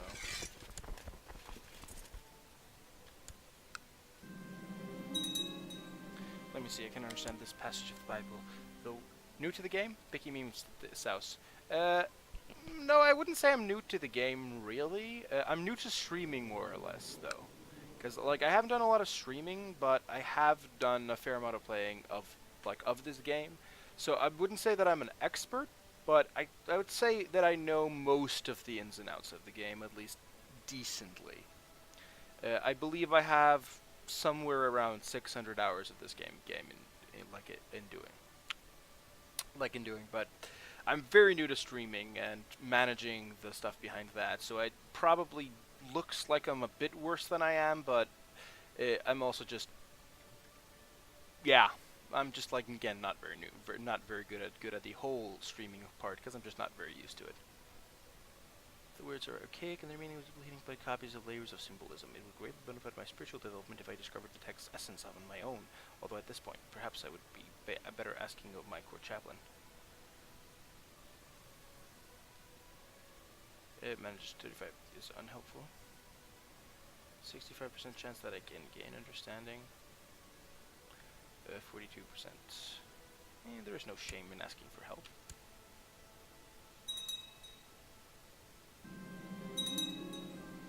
Being proud is not in accordance with the rule of Saint Benedict, so I just did decide to ask Court Chaplain Tariq for help. He was happily surprised by my request, and together we proceeded to unravel the wordings of the passage. With Tariq's patient guidance, I managed to make sense of it at the end. The wisdom of God is infinite and infinite and indisputable. Just wonder, since I bought the game earlier this week, currently I already have 100 hours in it.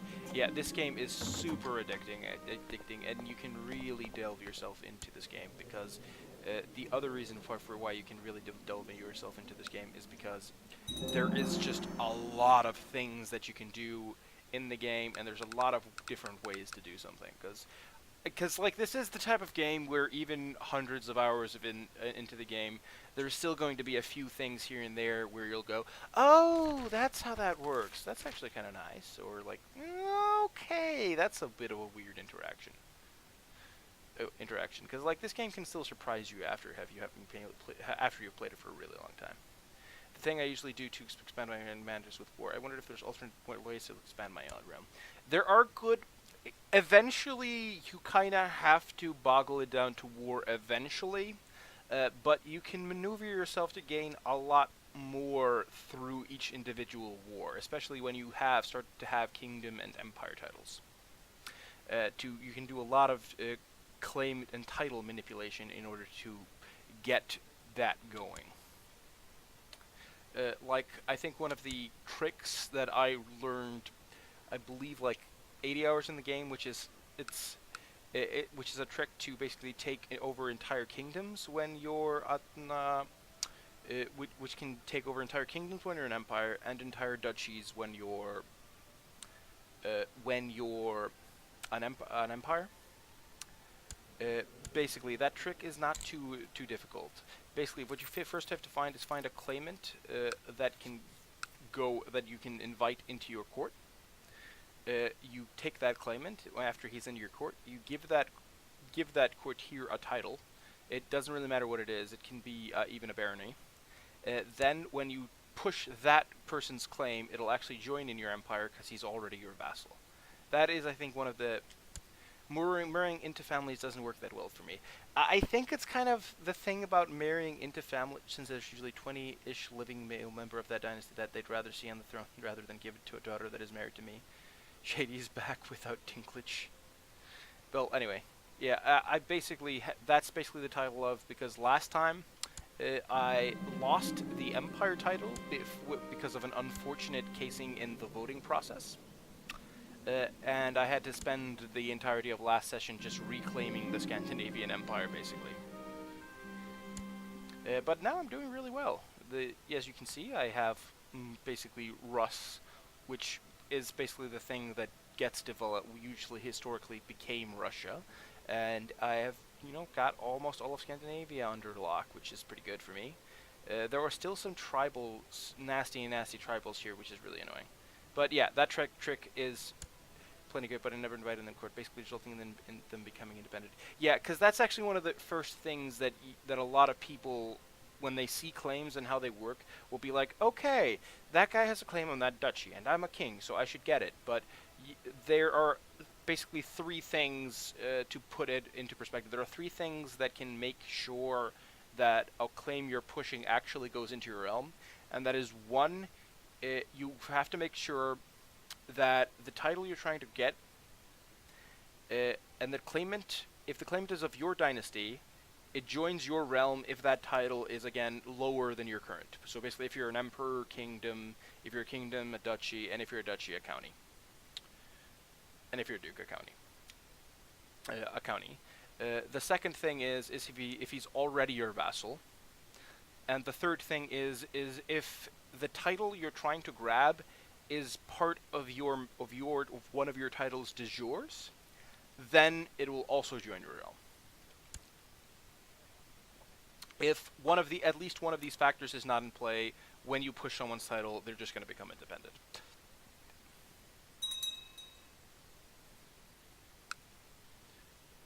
Adventure threat. Adventures, they're just so annoying. Like, he's not going to have that many men at the end of it, really. He's going to have, like, 3,000 men just to annoy me. He's still dealing with that host. Yeah, but that alliance is still fully in play, so I don't really want to do that. Because I actually can currently claim Scotland right now, but the reason why I do not want to do that is because they have an alliance with England, and even though my bigger ally of the Holy Roman Empire might get me to win, I don't think it's worth the risk. I'm basically playing somewhat conservatively. You could play this a bit more ballsy and just go in there.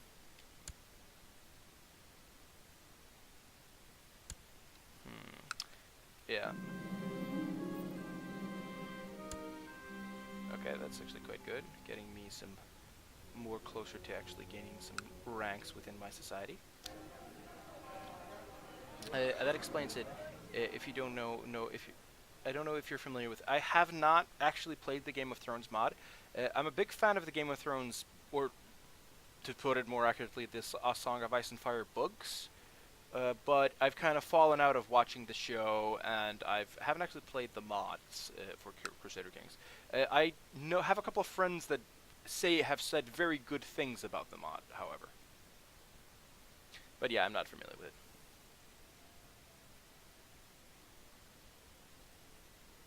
20 slowing of the dynasty, but they'd rather see it on the throne rather than give it to a daughter that is married to me. Yeah. The entire marriage thing, they're like marrying into a family and then grabbing it. That does usually work if you're trying to just get a claim on that empire. But basically, I own 41% of a kingdom, whilst 51 is required to usurp it, and I thought pressing a claim would bring the sufficient counties. Yeah, that's also 200 devotion. Okay, that's not enough. But if I were required, I could press. Sorry, but if I would have the required 51% and usurp the title, I could press any claims in that area and they'd join me. Not claims, because then you would have de jure claim, not regular claims. Because de jure claims would mean that you could only take them county by county, which is somewhat annoying. But if they're all independent and you're okay with fighting them all at the same time, you can just declare war on all of them. But yeah, but if you are basically pushing a duchy title that is part de jure part of the kingdom title you have, regardless of whether the claimant is of your dynasty or not, whether he's your vassal or not, they will join your realm. At least if the Game of Thrones mod hasn't made any changes to that. That's at least how it's always worked in Crusader Kings, as far as I'm concerned.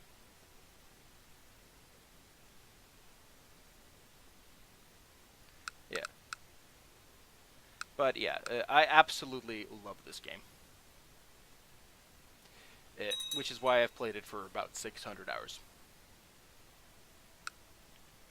I'm also just in generally, like, if any people listening would be interested in watching some further streams that would be coming Mondays, when I wouldn't be playing Crusader Kings, I probably would be playing something like Civilization, Stellaris, EU4, maybe. I would have to relearn how to play EU4 because I haven't played it for a real long while. And yes, and basically that. I'm just really into strategy games for the most part. And like the thing about Crusader Kings that is like sort of weird compared to a lot of other games is that it takes a really long time to accomplish something big in Crusader Kings, but it is just somehow so satisfying when you do. Like I remember once just like managing to just barely beat 2 different wars on 2 different claims on 2 different kingdoms at the same time, and meanwhile feeling so clever at the complex way that I got those claims to begin with. Well, okay, sorry. Well, at least on my end, I'd definitely recommend the Game of Thrones mod. It says addicting is the base game, even if you haven't read the books, watch the series. Yeah, I've read all the Game of Thrones books, but basically, I believe it was in Season 5 where they made some changes compared to the books, that previously when they've made changes in between like Seasons 1 and 4, I was generally okay with them. They either like made the story flow better, or like they were just like, because it's an adaptation, it's one of those changes that they kind of had to do, and I kind of accepted that.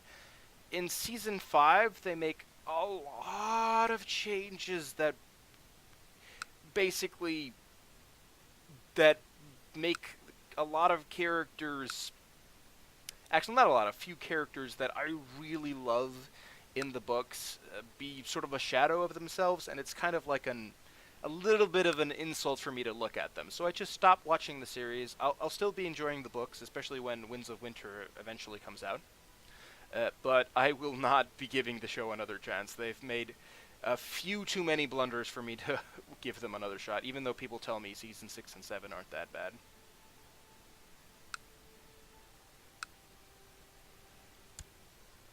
Let me see. Okay, let's see what our armies are at. Our armies are pretty much fresh, but like the adventure threat is not going to really be that much of a threat, but I don't really want to be stuck in a war when they hit, because it'll just be a distraction either on that war, and it'll just, I mean, I'll be less likely to actually win. Is that an independent count? Yes, it is. That guy used to be under Karelia. He must have drifted off somehow.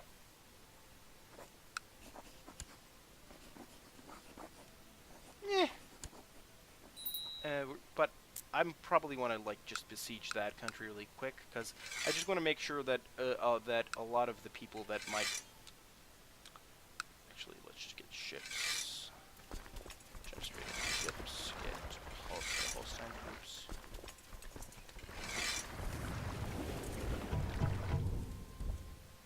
Russian revolts got about 1,300. Yeah, that's pretty good. Pretty good. I just want to make sure.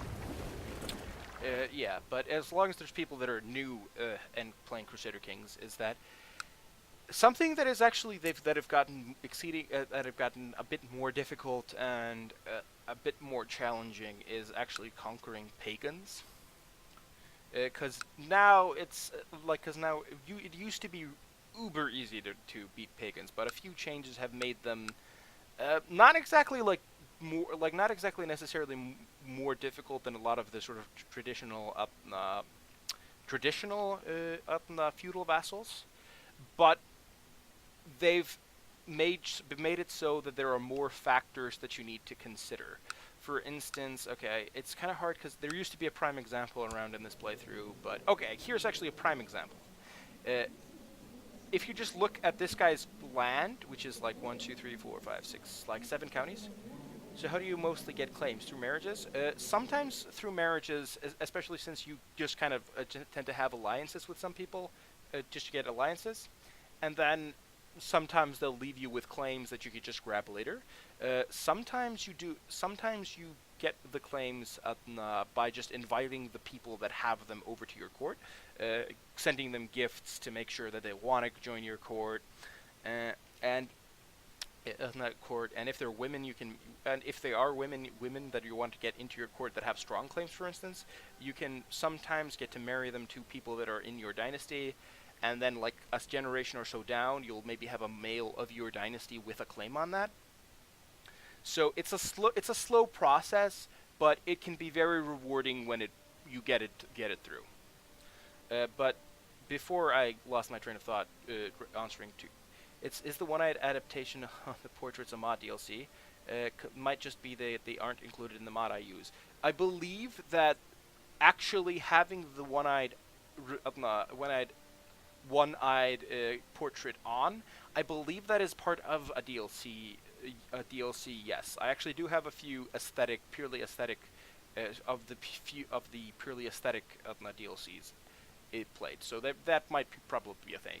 It also might be a thing that if you don't have Reaper's Due, one of the main expansions for Crusader Kings, you might not have the one-eyed trait because I believe that comes in that expansion as well. It could be one of the portrait packs I use, and it could be just because you might not have Reaper's Due. But the other thing I was thinking is tribals, especially with this guy.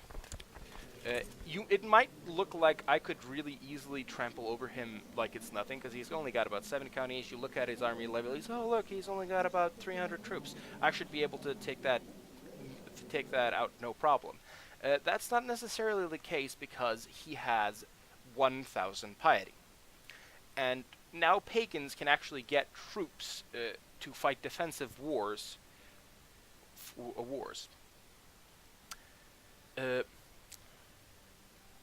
in defensive wars. So I believe it was something like 150 or 250 per something. But basically, they have essentially 4 to 5 more thousand troops than they have right now. So they're actually, so for instance, this high chief is actually a lot tougher than he looks, just because he can call, I believe, 250 for 5,000 troops here. So like, by spending all the piety and all the piety and all the prestige he has, he can call a lot of soldiers in. So I might probably be able to take him out, but it might cost me enough to the point where it's actually not worth it. The trade is enabled in the mod with many DLC features, which is why I like it as well. Yeah, that could be like some of the mods. Oof. Okay, now I gotta make sure that I don't actually advance there.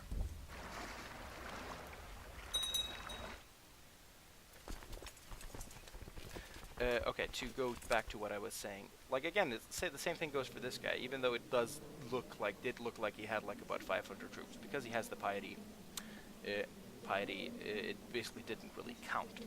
And that's actually another thing that I probably should tell you about fighting tribal vassals, is that probably some of the easiest way to win tribal vassal wars is to not really challenge their army.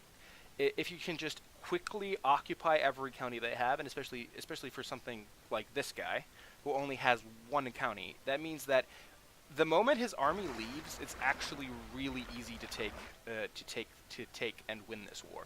Like, okay, it's kind of like not really easy to see in this playthrough, because I am an empire with a bunch of soldiers. Like, I'm not even sending everything I can at him, just because I know this is enough. But I could theoretically win this war with as little as 3,000, basically just 1,200, yeah, about 2,000 troops. If I could somehow arrange it so that this army is a bit away, and I just immediately besiege this castle, I can actually beat it. So you can. So that's actually one of the things, kind of with tribals, is that if you can arrange yourself to, yeah, I'm gonna win. Believe I'm gonna win that one though. 2,700. Actually, let's do a little bit of math here. 2,700 plus 1,800. That is 4,500. That's about 4,560. That only leaves me about 350 point advantage. Is there any troops that I can just get there real quick? Like, not a lot of the troops necessarily, just some troops. That's only 100. That's not quite relevant. 1,000. That's just a ticket. Sorry, and let's disband those. And like, I'm probably still gonna win this, but it's honestly fine. Which usually doesn't. I'm often required to get 100% workers to force the bans, which usually doesn't suffice with taking over overall counties. Actually, if you are occupying every holding that an enemy has, you do always have 100% war score. That's just kind of how it works. As long as it's all of the counties that he has, not just the ones that are in the claim, all of the counties he has. There are some exceptions to this, but if you have all of the holdings, not just the castles, the holdings, then it's usually enough if you haven't already lost some major battles.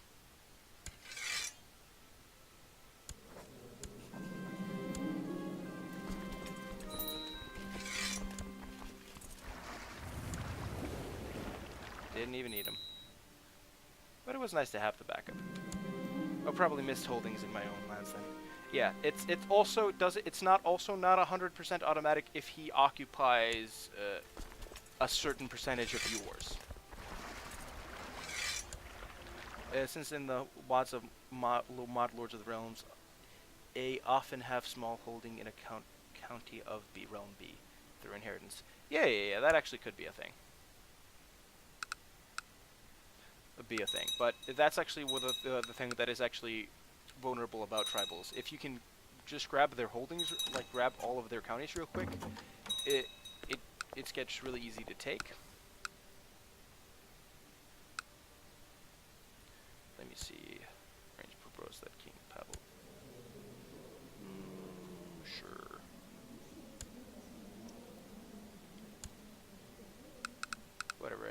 care to give one of my nieces over him for an alliance.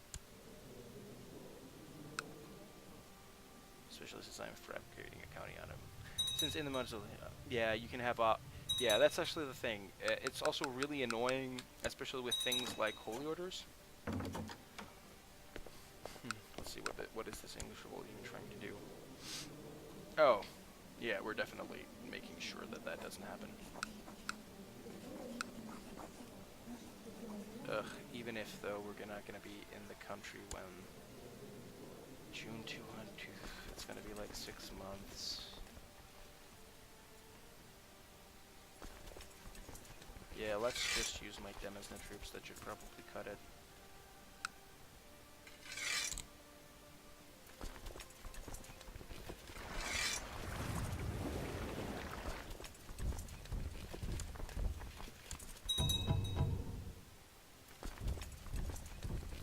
Actually, let's keep those on for a little while.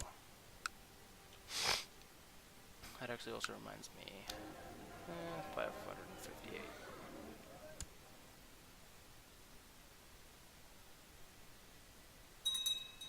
$558 money for the getting keep 4. So that's actually good. Yeah, so I have generally somewhat deep knowledge about Crusader Kings, so if anyone in chat has some questions about some of the mechanics, I'm likely to be able to answer them correctly. Like, there are still of course, a bunch of streamers that definitely know way more about Crusader Kings than I do. Because, yeah, but I would consider myself at least somewhat knowledgeable.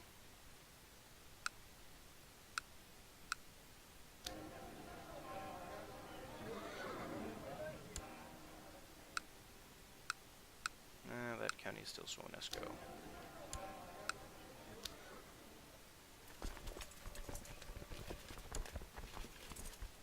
Probably that count's probably going to take a fairly long time to actually convert. So let's actually get... Let's develop the tribal land. It should probably be fine.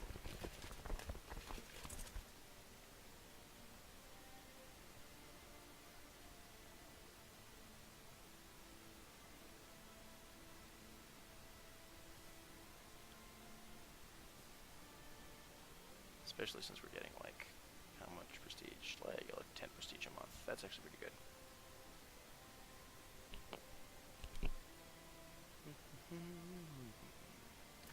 Just putting up an army to help England. Just putting up an army to help England. 15,000. Shit. How much is England's army right now? Okay, actually the Scottish are also coming to help.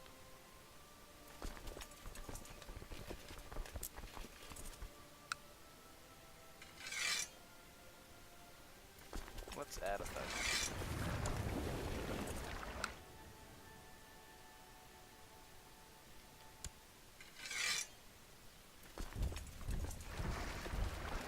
Ships. Along with the Norwegians. Yeah, also with the Norwegians. That should be enough armies to help the English with their damned revolt. We do actually want that king to actually be in power.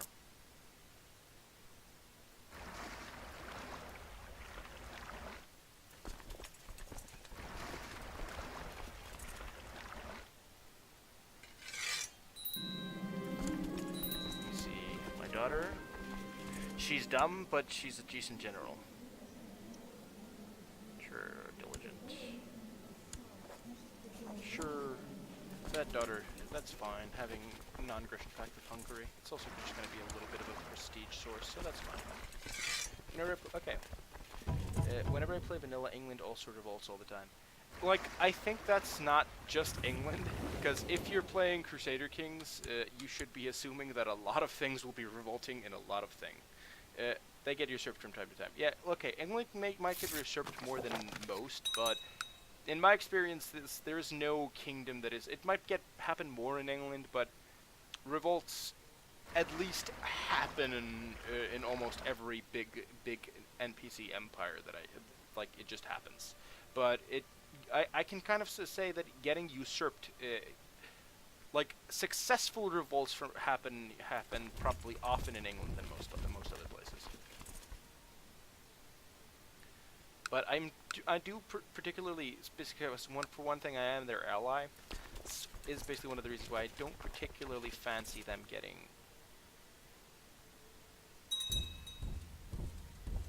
Yeah, I'm not the main defender, so I can't give them orders. Okay, actually, let's. No. That's not where we're gonna go.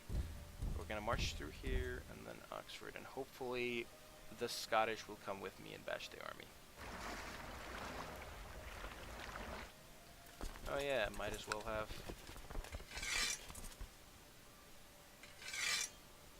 Might as well have my troops in Moray. Moray do something about it.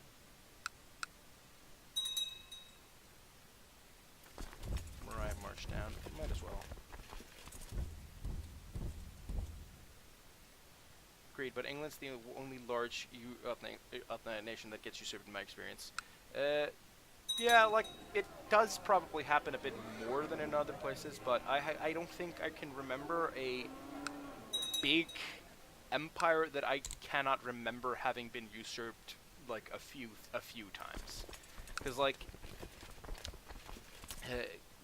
I don't think there is, but let's see if I can march like that and encourage him to actually just take the army down. 18,000 should be more than enough. And Pisa on your map is New Barcelona. Yeah, because like this is actually something that happens quite a lot, and like, to be fair, it's been really long time since I've played with vanilla at all, so this might be a bit different there. But in my experience, the merchant republics always try to take stuff in North Africa. It just happens. Like this is still, I gotta say, somewhat of an abnormal map to happen from 1066, because usually France doesn't get this big and this stable, and usually Holy Roman Empire doesn't have just a bunch of territories in South Spain. Yeah, like that's among the things that usually doesn't happen. This is pretty normal though. The Fatimid are even the dynasty that controlled it the most. This is like, I don't remember having heard this name before, but that just tends to happen a lot of the time. This is actually somewhat unusual. It's unusual for the Byzantine to actually go this far up north just randomly. Let me see. Yeah, my army. Okay, they're both heading in there. I'm gonna make sure I'm leading here, and you're over there.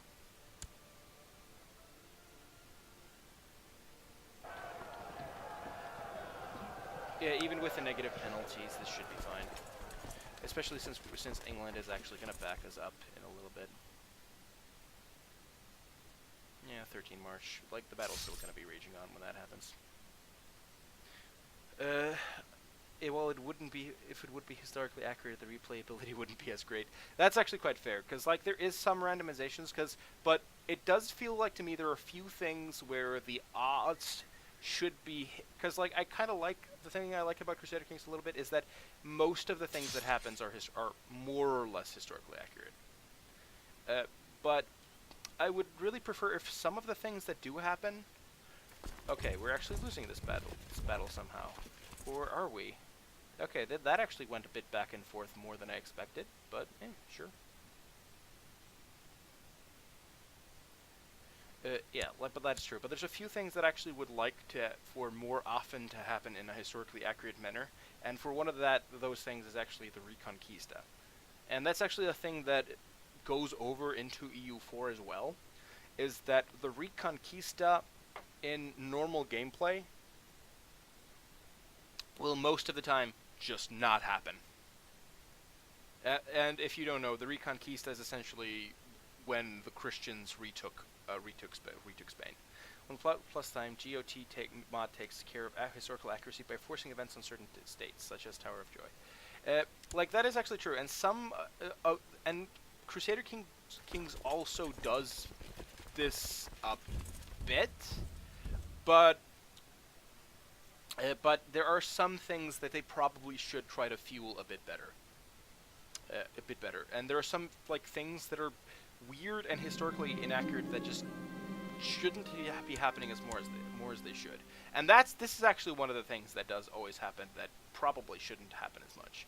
The Fatimids in playthrough in just the Egyptian Sultanate historically didn't really go this far south in Africa, yet in almost every playthrough of Crusader Kings, they do. They just do.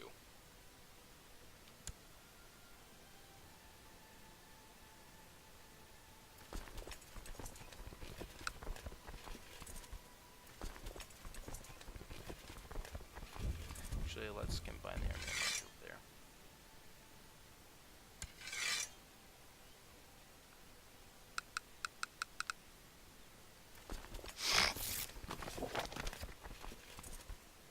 Yes, actually, let's do that. I do actually really want that county in my demos now. It's just going to be a long-term investment to fight Poland for that.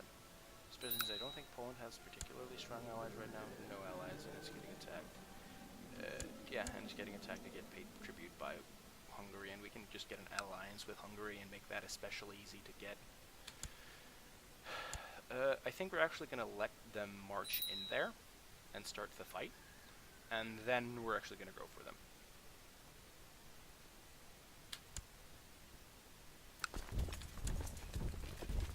Because then they'll be outnumbered with the river penalty. There's just no way they're going to win that one.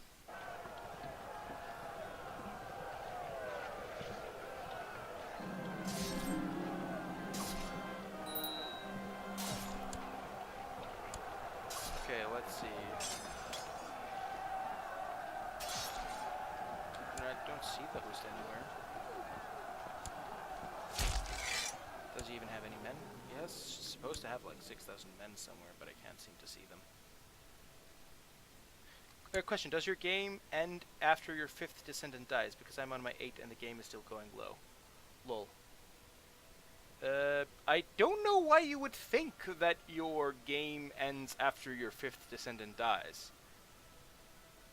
Like, I don't know why you would think that. I'm just trying to understand here. Because, like, the game obviously doesn't, but it doesn't. Like, but I'm not sure why you would believe it ends on your 5th descendant. Because it doesn't. It only specifically ends on the time limit, which... can you just see that? This game was started...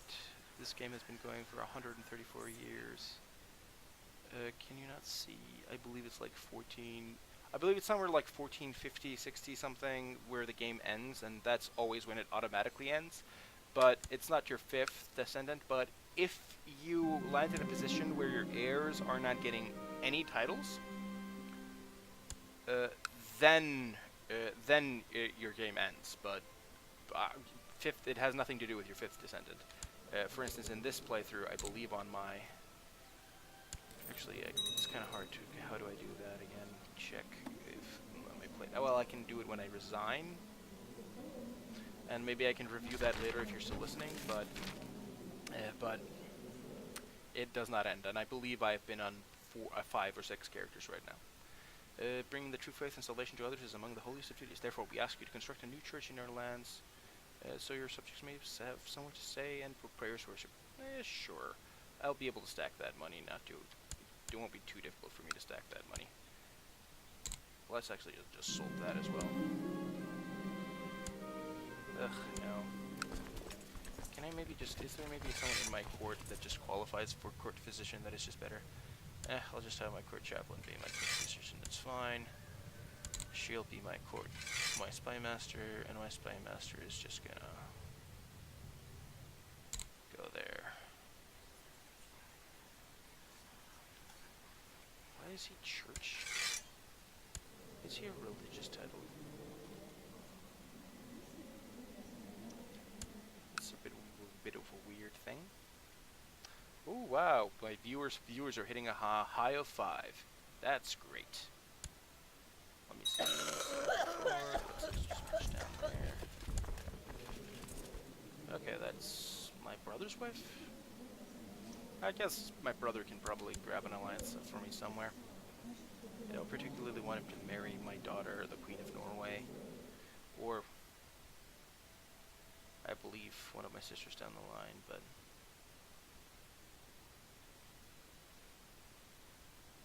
yeah, sure.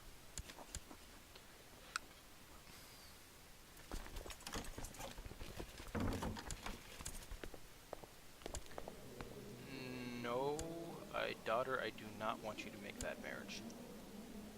Actually, let's check the votes for a second. Okay, we got the top 3 voted all of my dynasty. That's fine by me. They're not great heirs, but it's not too bad. Like, this guy has a county and some decent stats. I'm really hoping that I can maybe get this, my Prince Trond, to be my heir, because he is a genius, and that is just always great. Okay, I think we've helped more than enough for them to just finish this war off, so we're just going to go up north and leave the rest of this to the Scots and the English.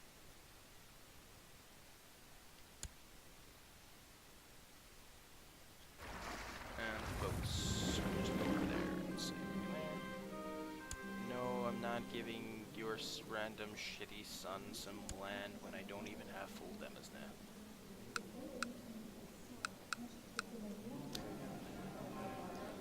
Okay, I'm gonna check.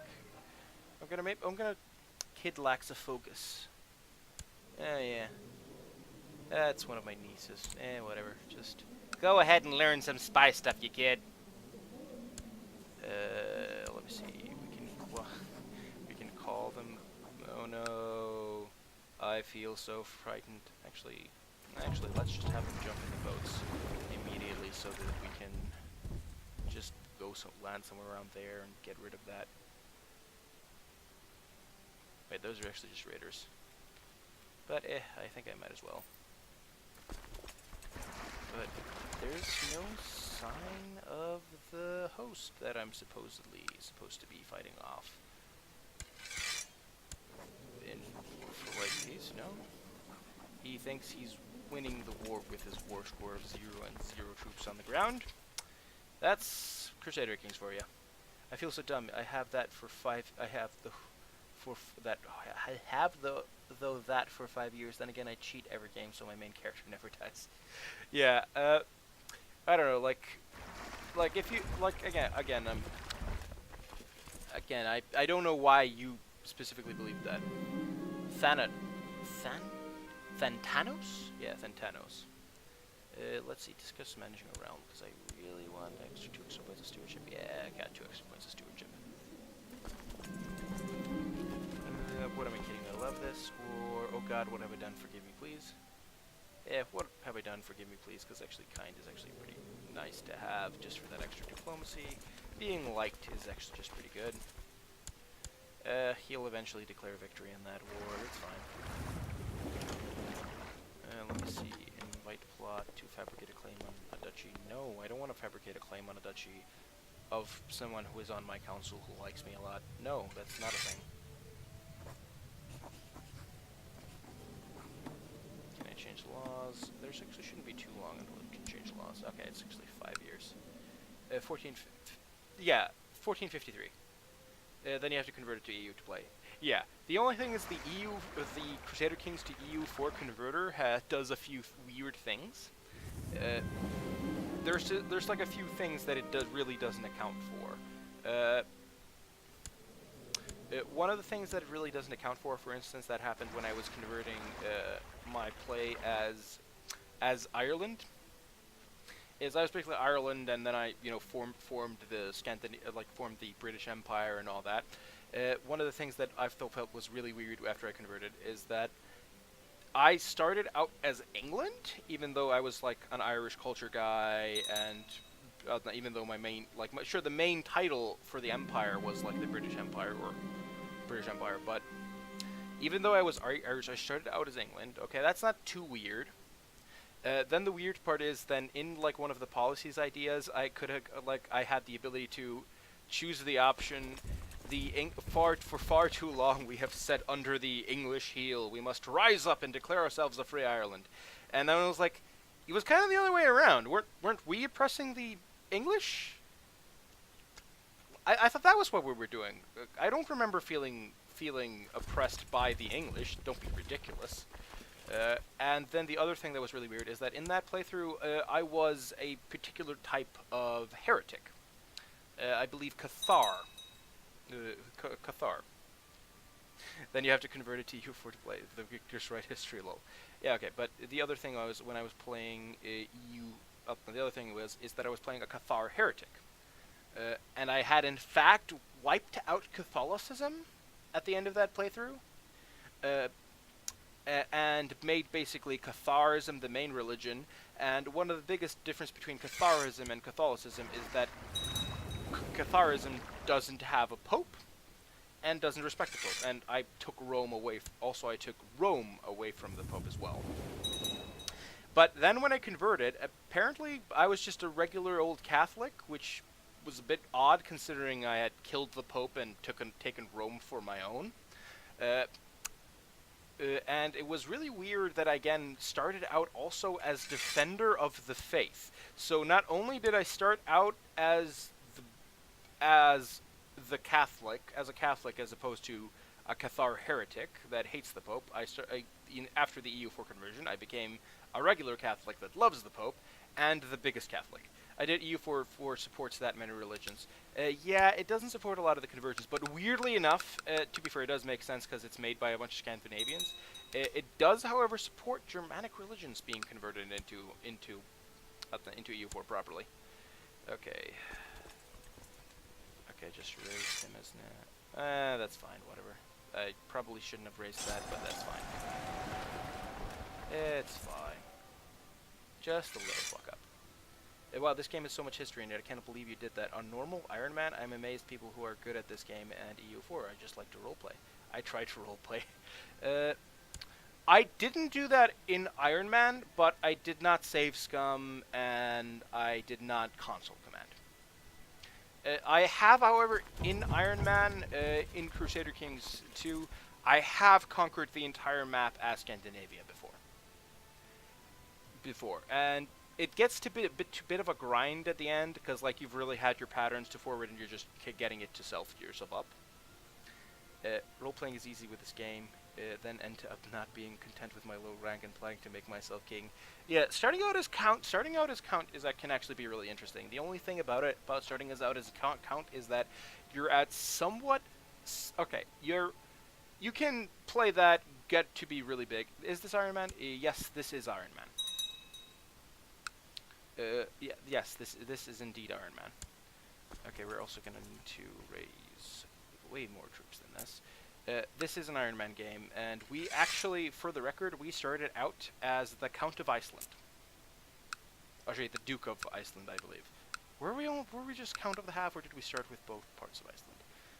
But anyway, we started in Iceland, as independent in Iceland, and now I'm the Emperor of this. It was a bit of a while back. Oh, let me see. I think it was the Duchy, though. Let me see. History. Yeah. Not Ragnar the Ill Ruler. No. Look, no, let me see. Granted. Created. No holder. Also the Temptress. Ragnar the Usurper.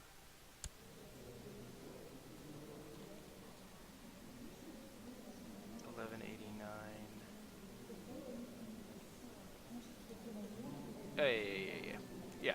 This is basically, yeah, I started out as the Duke of Iceland. I started with this character. Okay, question. If you start as Duke, how do you spend your money? Upgrades, mercenaries, feasts, and hunts. That depends on a lot of variables. Because you can stack up for upgrades. It kind of depends a lot on what position you have and what you need. It's not easy to answer that question just flatly out, because I think you can have positions where just stacking up to get upgrades can be right. I think stacking up for mercenaries can be right. I think spamming feasts and hunts can be right. But I don't think any of this is just any of these is just always the right answer. I did the same thing with Scandinavia, but I quit before world domination just became silly when my retinue could win wars without my army. Yeah, that happens. I personally find it easier to expand my realm as a vassal than a king. Well, honestly, that just depends a little bit on your playstyle. Just inciting revolts and taking titles from the trader seems to do the trick. Yeah, that can actually, that's a very legitimate playstyle. It's a playstyle that I've done. I haven't done it often, I gotta say. I usually tend to tend to be independent most of the time, but that is not a bad strategy. And for some particular objectives, it's kind of necessary. In some of the achievement runs that you can do in Crusader Kings, it's basically necessary. Incite revolts. Oh my god. Incite revolts. Oh my god, I have not even tried that. Actually, yeah, that actually can be really good. Sometimes it can feel it can sometimes though backfire a little bit if you weaken the empire, like the realm you're in, enough to the point where just someone randomly starts to invade things because you basically weakened all of the lords in that empire. It can go wrong, but if it goes right, you can actually increase your power base inside the realm by a lot.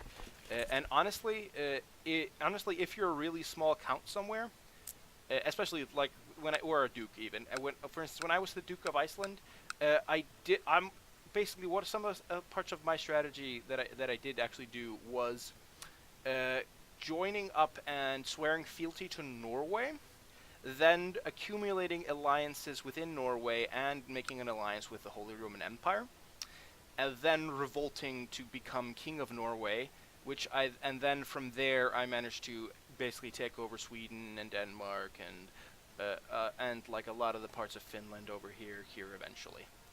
But yeah, I actually did start out in this playthrough. I did start out as a humble duke here in 1066. So it's been about 140 in about 140 years from having 2 counties. I have all of this. So I can't say I've done a bad run, but there are still people that are way better in Crusader than I am. It's not that viable in the base game. Perhaps that there isn't a large empire in the game. In the GOT mod, the Iron Throne is one big high kingdom. There are 7 high lords. As soon as you own 2 of those titles, you can pretty much usurp the entire thing. Okay, there is the biggest problem in the game. I want to have lots of kids married to powerful people, but I also want my heir to inherit all titles. But what normally happens is people war me or murder my heir. That can actually happen, and especially if you start out small.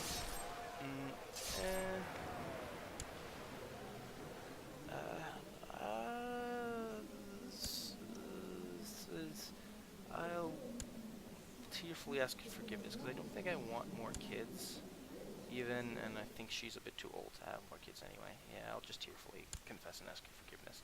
Yeah, especially Jerry. I actually have a lot of children, even bastards. That's actually the thing.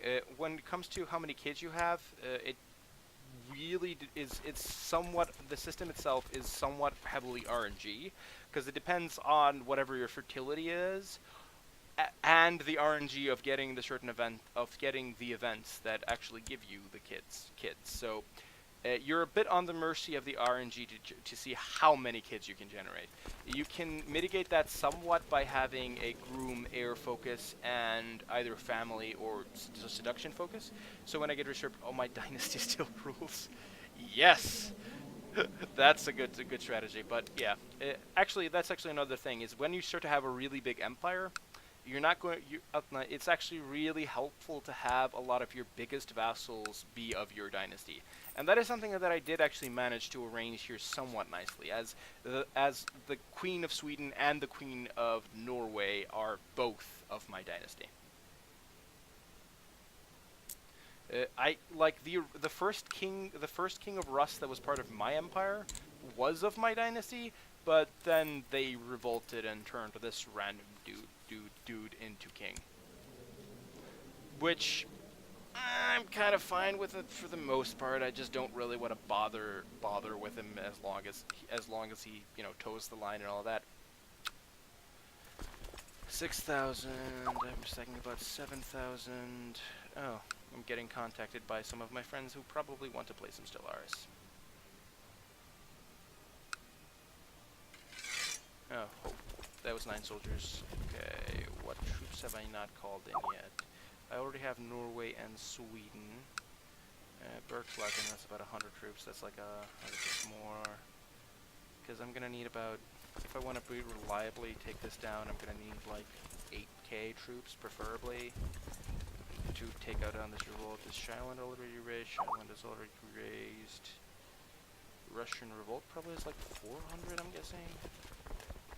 Oh no, wait. Russia, oh yeah, sorry. This is not the. Sorry, Russia keeps revolting so many times that I forget what different sizes the Russian revolts seem to grab. Because the last one was way cheaper. I've mostly been streaming Crusader Kings 2. Yes, I did like one stream of Stellaris a couple months ago, but I'm gonna be mostly playing Crusader Kings. I think since I've already done through like 130 years, I might as well just keep going until I can get to the 400, like get to 1450 and actually just finish this playthrough. But when I decide to play a new game, it's probably going to be even more strategy, like Crusader Kings, Stellaris. I might actually play some Civ 5 or Civ 6. I actually like both of those games. I think Civ 6 has gotten a little bit more flack than it deserves for being as new as it is. Like in strategy game terms. That's the really weird thing about strategy games just in general. Especially like really big strategy games, is that they tend to... Are you planning on posting past videos, so maybe you can watch us starting off as Duke for tips? I have them all in my records and I have them all on record still in my PC, but I haven't posted them yet. Mostly because I've been a bit lazy doing it, because it takes a while, and YouTube is a bit of a hassle. But I might actually do that. I have a YouTube channel under the same name, if anyone's interested. The only Crusader Kings thing that is posted there so far is my Horse Lords playthrough. And I just discovered how bullshit Horse Lords is. If you want to play a fair game, do not play Horse Lords. If you want to play a challenging game, do not play Horse Lords. But if you want to bullshit around as much as you can, play Horse Lords. I would love to see how you did this. That's actually really nice to hear. I might actually be able to do it, but some of the videos are actually like a bit too long, so I'm probably gonna have to split them up and then post them online, because YouTube's basically been giving me a lot of hassle when I'm posting them. But again, remember, I do have a YouTube page under the same name, and that one does have my horsemanship playthrough, my Jewish horsemanship playthrough, but that's it for so far. But I'm going to post it when I get the chance, and it is definitely motivating myself more to actually be asked to do that, I must say.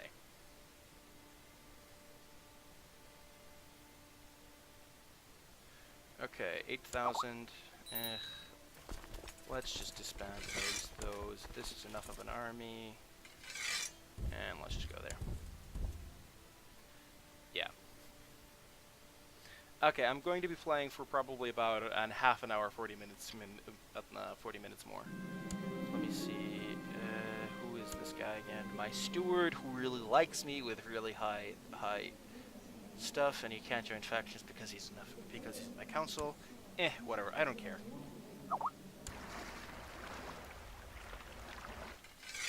There's a huge need for CQ2 streamers and content creators. I love the game, but suck at it because I have no one to watch. Lol. Like, again, I don't think I will ever really be like one of the sort of big time streamers that do this like almost professionally. I don't think I could even get enough viewers to do it part time. But if that came as an option somewhere later down the line, I would be okay with it. But yeah. It took me a few shenanigans to do this, and I think if you can look at the Kingdom of Norway, Lithuania is getting scary. It just keeps getting scarier.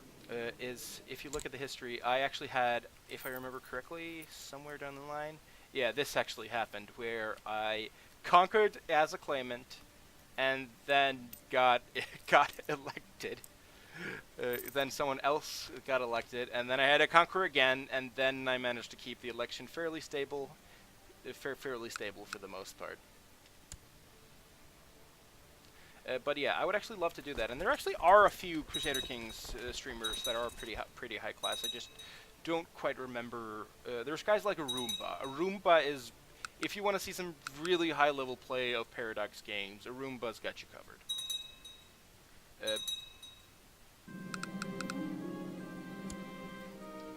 Could you link your YouTube plays? It's not popping up under this name.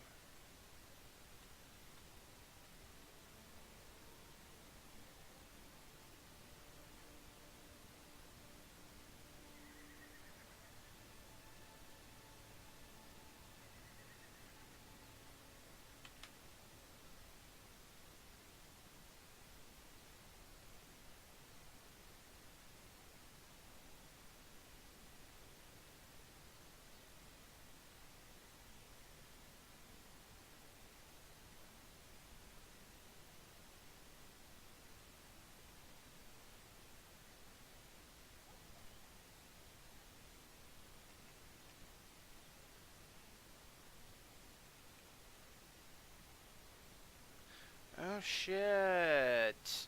Oh. Okay, but my YouTube page is not under this name because I accidentally linked this one up with my Gmail, so it's under my actual name. That makes sense why people were having some difficulty of finding with it. Because apparently if you link up your Gmail with an existing YouTube account, it gets changed to your actual name.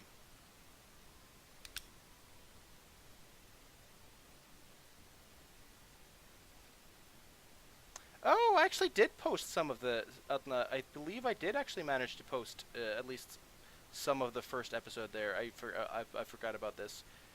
But yeah. I'm probably gonna update and change my channel for a little bit later because it's actually just under my actual name. But you can at least use this link for now. My channel is going to be updated a little bit. I'm going to actually change it because it's basically just under the default YouTube look and stuff. So if I start to do more and more streaming and I get at least somewhat of a viewer base, I'm probably going to put more effort to making it look nice and have playlists with my certain playthroughs and stuff. Let me see. Okay, I forgot what I was doing. Yes, I was killing adventurers. Adventurers should really be killed. As any good dungeon master will know, you should kill your adventurers as often and as frequently as possible. Let me see. We are taught to uphold the virtue of a charity. We have to ransom our prisoners to forgive our offenses willingly. I have offered prisoners in my dungeon.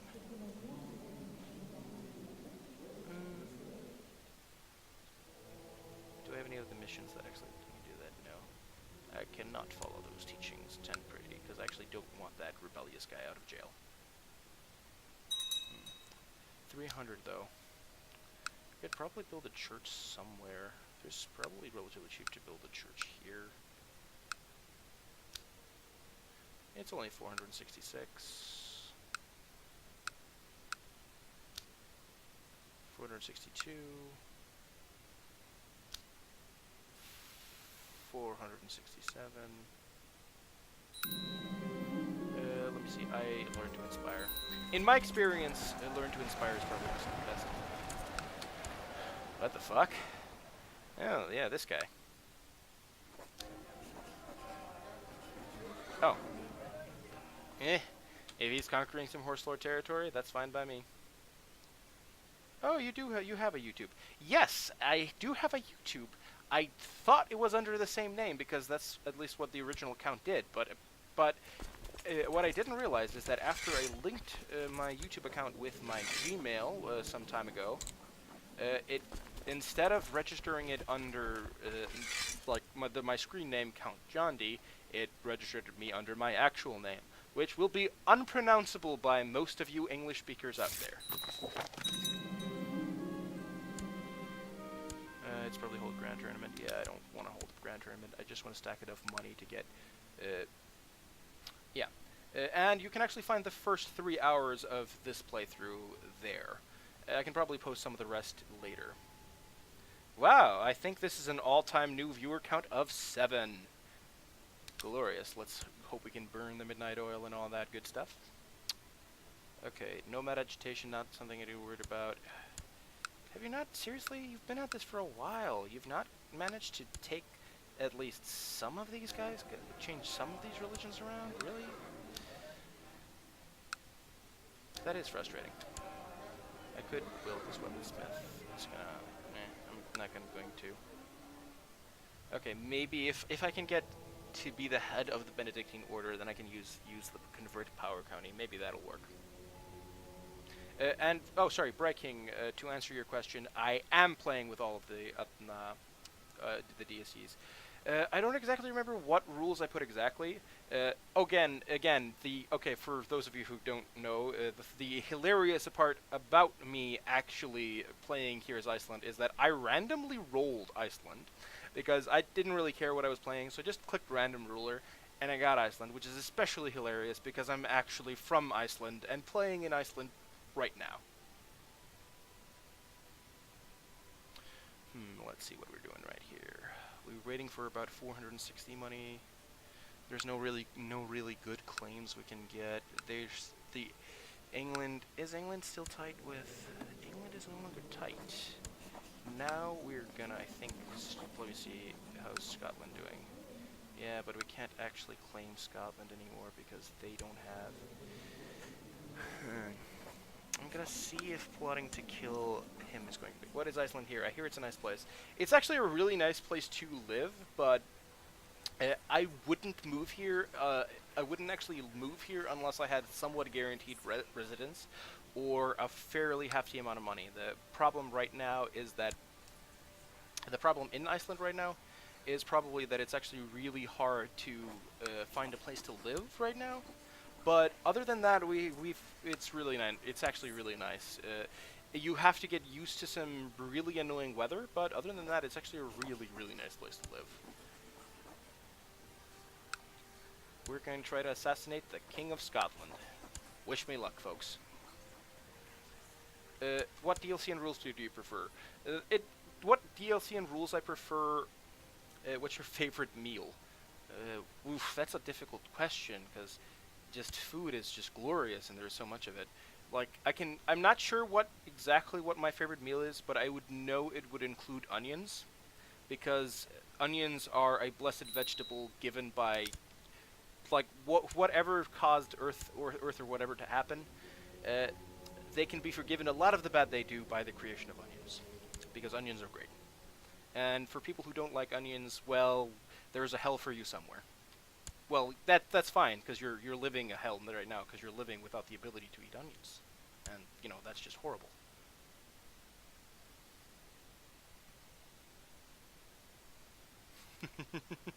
Yeah, but other than that, it's actually just really hard to find an exact meal. But, like, if I had to find, like, stuff that I would really like, it would, again, be just various steaks. I've recently gotten fairly into more spicy food, like Indian.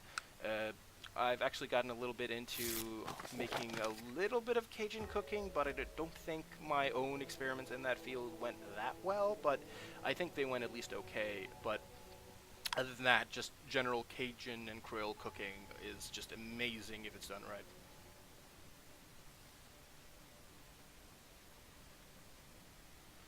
Okay, let's see how our little assassination plot is going. That's a nice little assassination plot. Even have his wife on the tail. Of course his wife wants to kill him. She's English. Because if he dies, there'll be a regency and we can claim this. Oh! My vassals are so nice. For once, they're actually voting for my son who likes. I've had Kobe beef, grass-fed ribeye, Chicago deep dish, but frying chicken and hog lard is my favorite current meal. I'd actually really like... Let me see. The screw blue looks a bit old but sweet. White mare's a bit frisky, but she'll be fine. The black one is magnificent. A suitable match for my wife. 15 gold to actually make my wife like me is actually fine. It's just not a huge investment. If I'd cope, yeah. But fried chicken and hog lard. That does sound pretty good, good actually. And I can say that I would be a wingman at some like in some state, at least at some level, because chicken wings are just great. Okay, I think we're gonna be peaceful for a little bit while longer. I'm not sure. Do we want to take a vow of celibacy though? We have 3, 4, 5. We have 5 kids, 2 boys, 3 wives, and my.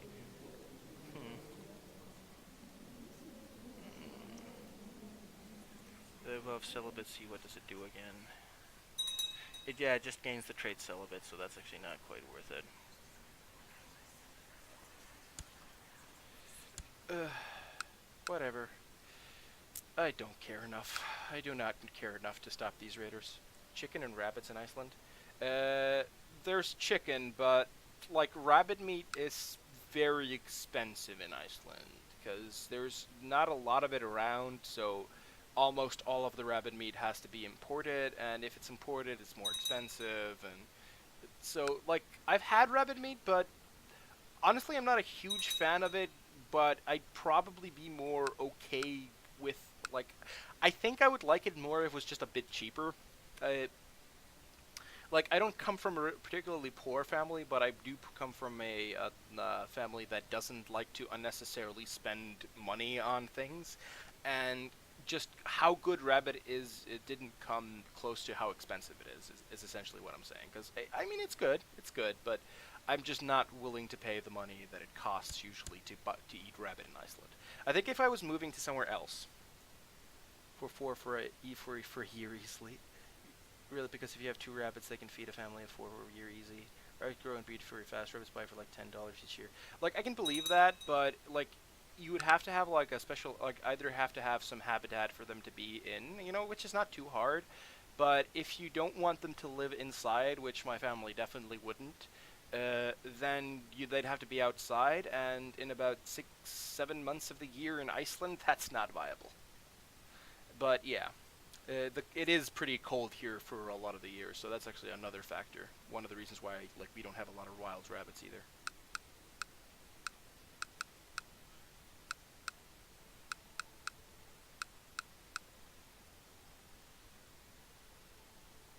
Yeah. Yeah, it's again mostly the climate. A lot of people keep doing changes in garages.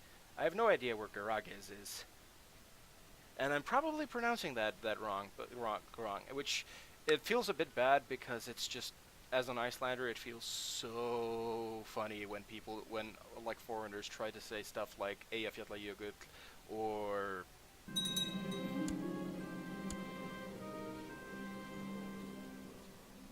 um. Oh, come on! Had such a nice streak there. Like where you park your car, a lot of people keep them in wire cage. Garages. Oh, the word garages. It just felt like me that's a wrong spelling of garages. I could be wrong. No, actually, that is right. I have no idea what I was thinking. Okay, just 60 more gold, and then I can make my church and complete the quest for the Benedictine order. Guys, who's voting for him? Princess Ragnhild? You're not voting for your dad? That's so cruel, daughter.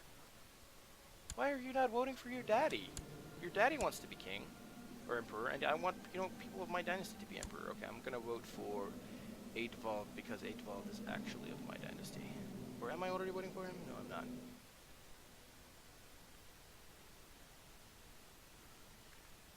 Let me see, make sure I'm spelling that right.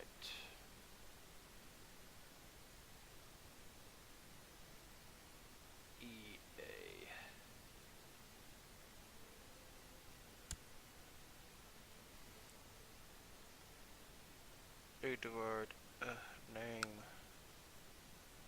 It's Edward, it's Edwield. Yeah, Edwield, commander of Moray. I'll vote for him because I don't want him to vote for him. Duke Edward of Shareland. Edward of Shareland he's voting himself though. His heir is 9 years old. Execute his still -20 penalty.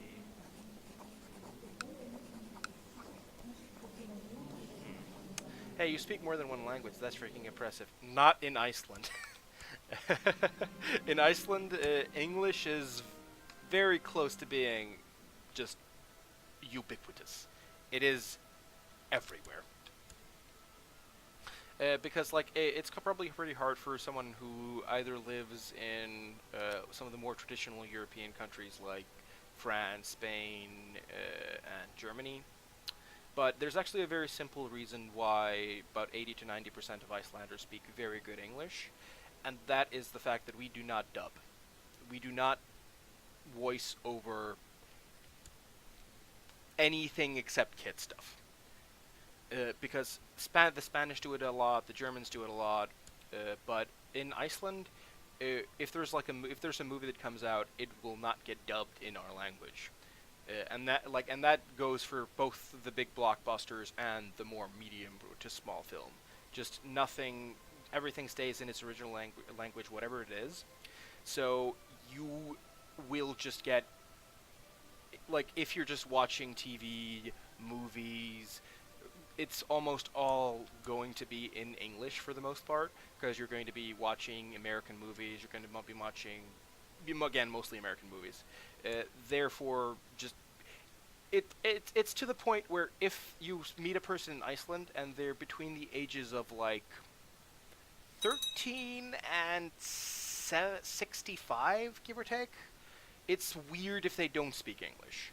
Like, don't get me wrong, there are people in Iceland that do, just don't speak English, but for the most part, it's weird if they don't. Because I remember, like, actually meeting a kid that was about 16, 17, and he didn't speak English, and which was really hard because we were playing Warhammer, and all of the books there are also in Warhammer. All of the Warhammer books were all in English, and there are no Icelandic translations of them anywhere.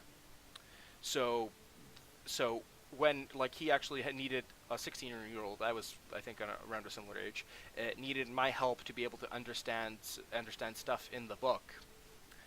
I thought it was weird that a kid that was 16 years old in Iceland didn't know English.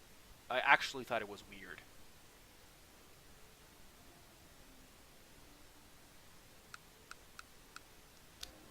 I just couldn't. Just come on, convert to Christianity already. Ugh, stupid pagans. Well, I say that, but I've actually done a whole pagan playthrough. The playthrough where I actually did take over the entire map in Iron Man was as pagans, which is actually fairly a bit easier. Um, Ooh, I lose stress. That's actually quite good. Practice ranges in the Finland tribe. Okay, now I think, given where my armies are at, I think there at this point there is somewhere where I should expand to. And I do kind of want some better counties in my Demosne, and considering that he still doesn't have any friends, I'm gonna form an alliance with Hungary over here.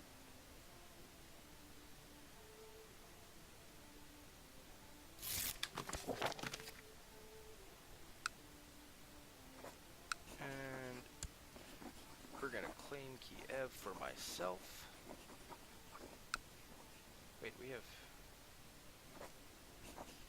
Do they have a non-aggression pact with Poland?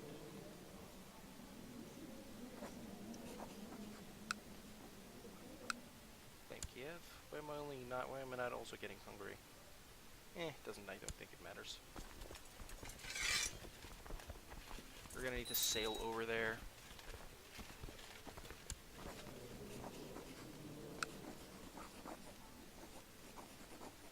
Oh, they're already attacking him. Okay, that actually just makes it better, because that means that that guy is actually going to get there done. And Hartman actually likes me fairly much, and I kind of want that move to be quick, so I'm gonna call him to arms.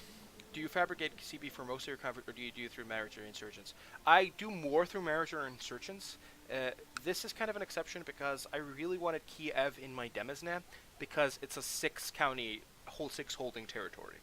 And you want to have 6 holding territories in your domain, because they're worth so much tax, they're going to be worth so many troops, and they have so much, and they're just going to get better and better as the game goes along. And that's why I fabricated on a claim Kiev specifically, because I knew because Poland is Christian, so I can't just take them through a holy war.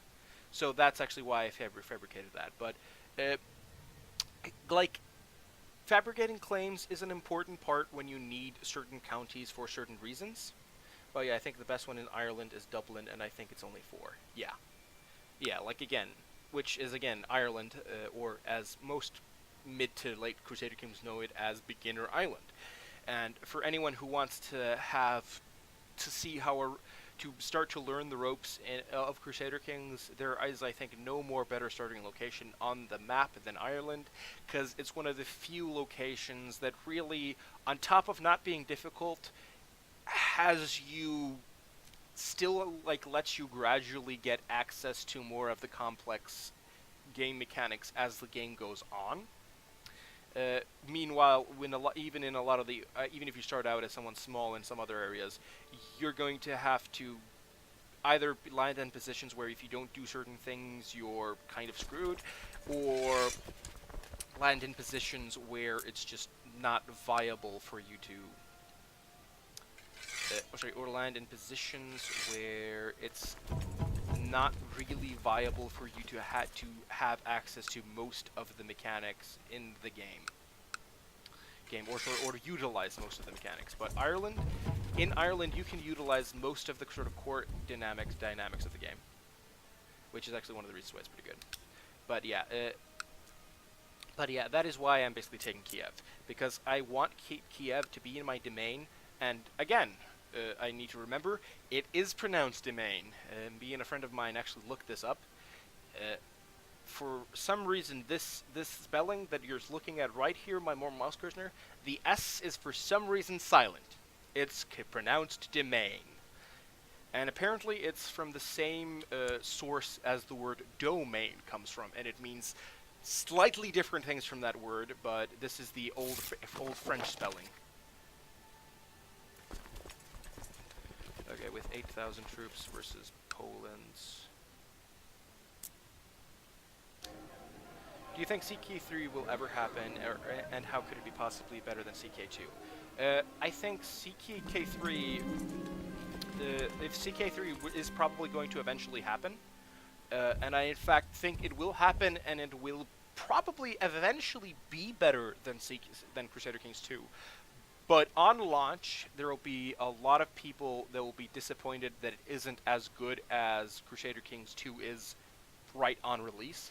And that is because Crusader Kings 2, if you're playing it vanilla, patchless, and if you're playing it now, all DLCs, all patches, and all minor changes that have been made, you could argue that they're almost different games.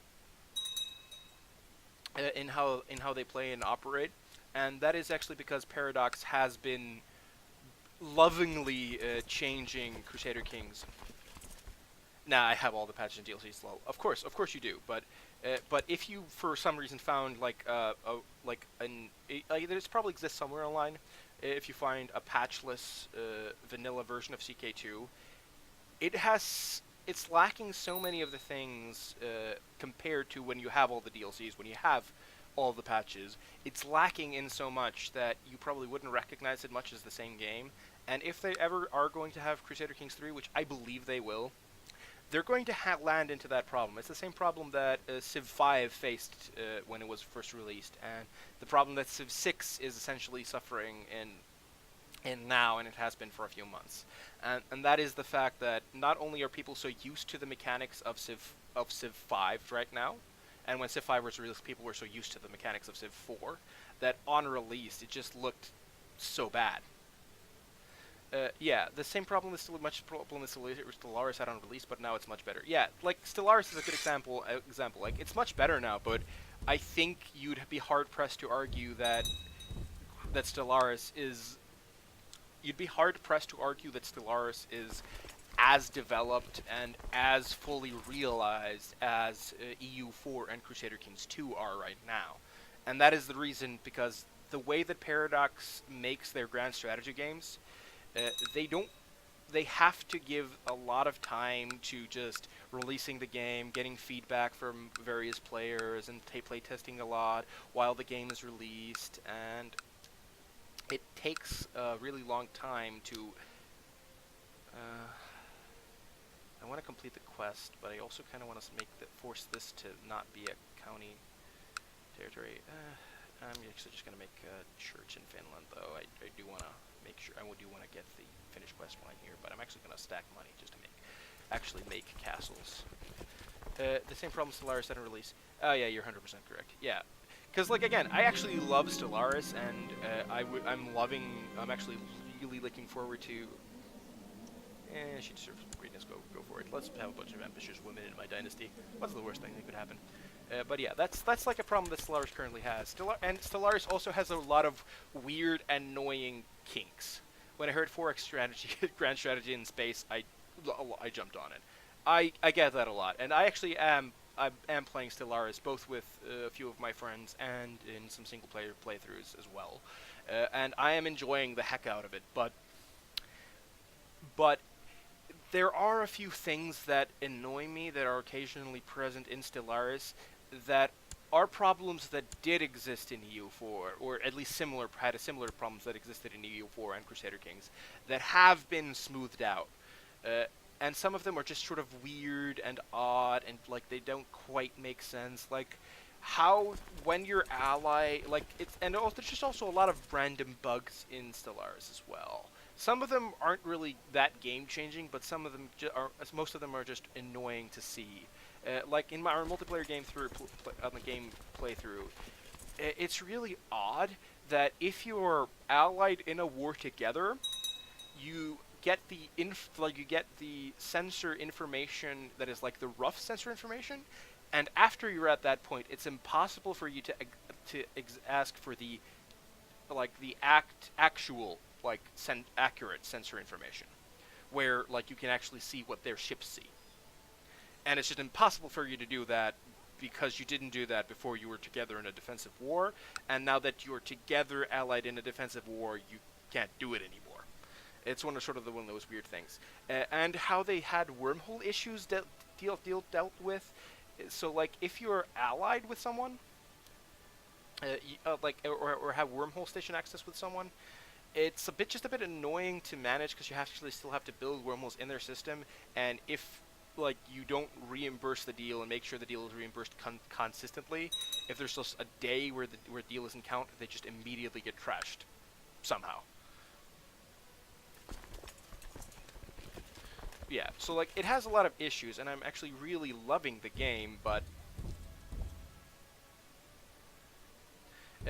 I am looking forward to seeing what Paradox does with it. It is still pretty good, and it has even more potential that it could fulfill.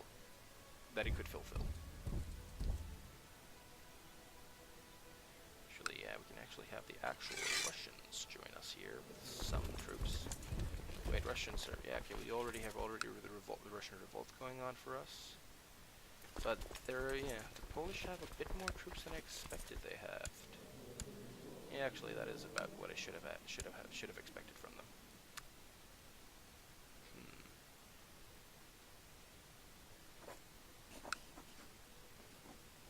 Uppland has about 1,135 troops. Let's just sell those guys here.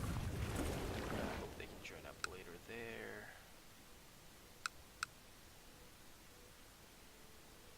Direct. We already have Schallensbach. Actually, I keep forgetting that Holstein has actually got a lot of troops. That and Holstein should probably go. But yeah. Gotta say, actually streaming, even though I haven't been doing it for a very long time, I've been doing it once a week for a few months. It is actually really fun. We are committed then. That's actually quite good. How old is his son? I really hope he's tiny. 6. Yeah, that gives us loads of time. Loads of time to take the kingdom.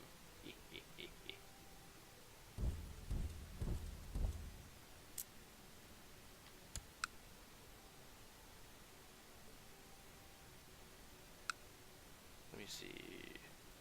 Against Caliph Nuruddin in Shia Jihad for Africa. Oh yeah, Castile had some success here. Good for you, Castile. Good for you. 17 troops, 96. Can't call them in because they're in the same war. Let's disband folks. Okay, I don't think there's anything we can recall from here. Actually, there is there's actually a couple of minor improvements in Stellaris that I think Crusader Kings should have, but doesn't. One of those is that if you're playing on 2 screens, Stellaris is a bit more convenient than Crusader Kings, for the simple reason that if you pause the game in Crusader Kings, schemes while you have 2 screens, and going outside of the screen when you're trying to go over to the other screen, it will still register as you trying to go out of it. But if you actually pause the game in Stellaris, you can much more easily use both of your screens if you do this. Because I actually do have a 2-screen setup. Failure. Damn it. We're just gonna have to continue. I did. At least my name didn't go out, so that's not too bad. Still have a plot power about of 140, so you know can't complain too much.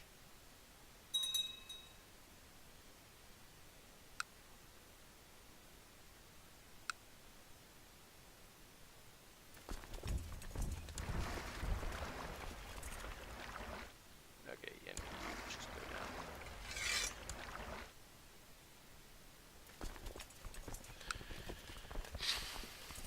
And we're just not gonna rush this. I think we're just gonna besiege that, and just do it slowly and nicely. Yeah. Okay. I said I would be quitting right about now, like 40 minutes ago, but I'm kind of digging going a little bit longer. So I'm probably gonna keep doing this for at least I don't know, sometime more.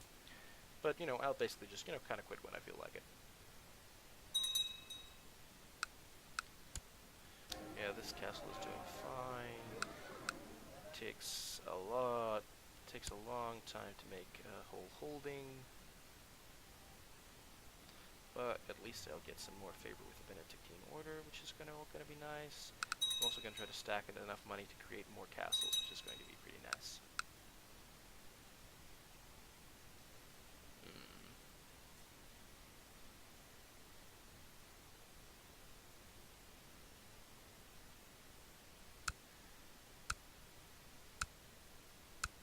Yeah, there's a church there. It is kind of tempting, but I'm kind of just okay with these counties going away because there's so much stuff I need to work around first here in other places first. So I'm just gonna let that be.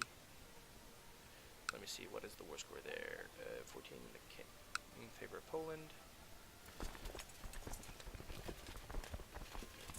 That's fine.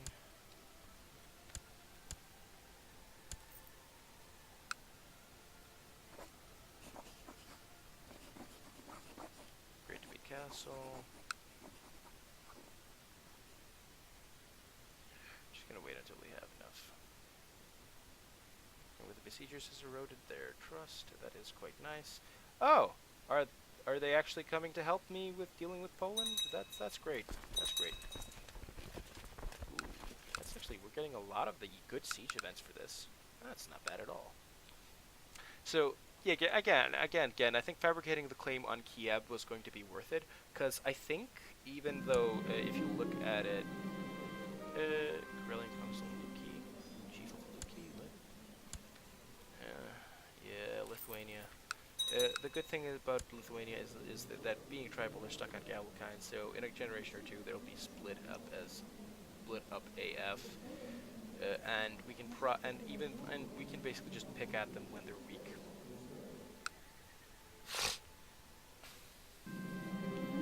Okay, we are committed then.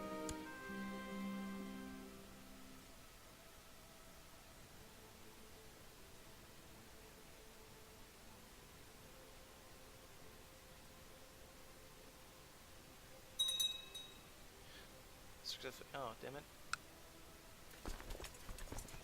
Got a negative one. That's not good.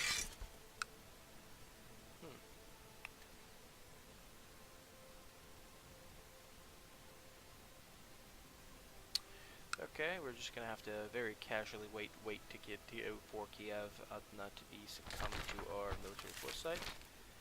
Oh, the jihad worked. It may sound like it's bad, but honestly, we'd rather have a bit more of a power balance in that area. So we're actually not really upset about that happening. Success! King Hamish was caught. One less threat to the establishment. Now my half-brother is dead, and we, after putting that war down, we're not going to declare, even though he's our nephew, we're not going to declare a non-aggression pact, because we are going to attack. Well, I wish you the best with your stream, and look forward to your videos. Well, thank you for that. I hope I get at least some success with this. I would like to at least to have the amount of the amount of viewership that I've been having day every week, and that would be enough to keep the stream on going for a real long while. And I did actually have my first 3 hours streamed. I'm gonna probably mess around with some of the settings on my YouTube YouTube page when I feel like it, at least to display more accurately what I'm doing there.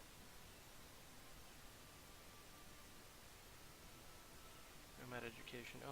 Oh shit! I need to educate my kids. Is he like 12? Okay, he's only like 6. That's fine. This one's like 8. Okay, that's fine. You're gonna playful, affectionate. It was affectionate, and I believe those were both of the diplomacy ones, were they?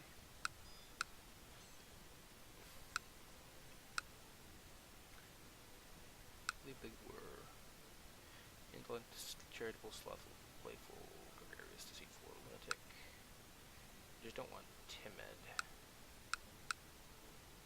Haughty can go into proud, arbitrary, cruel, we need to go just for other enemies. Sure, let's just go for that. That should be good enough. And the last kid, one of my nephews. That's a lot of diplomacy. Yeah, go learn some etiquette then. Maybe we can make a decent diplomat out of the guy.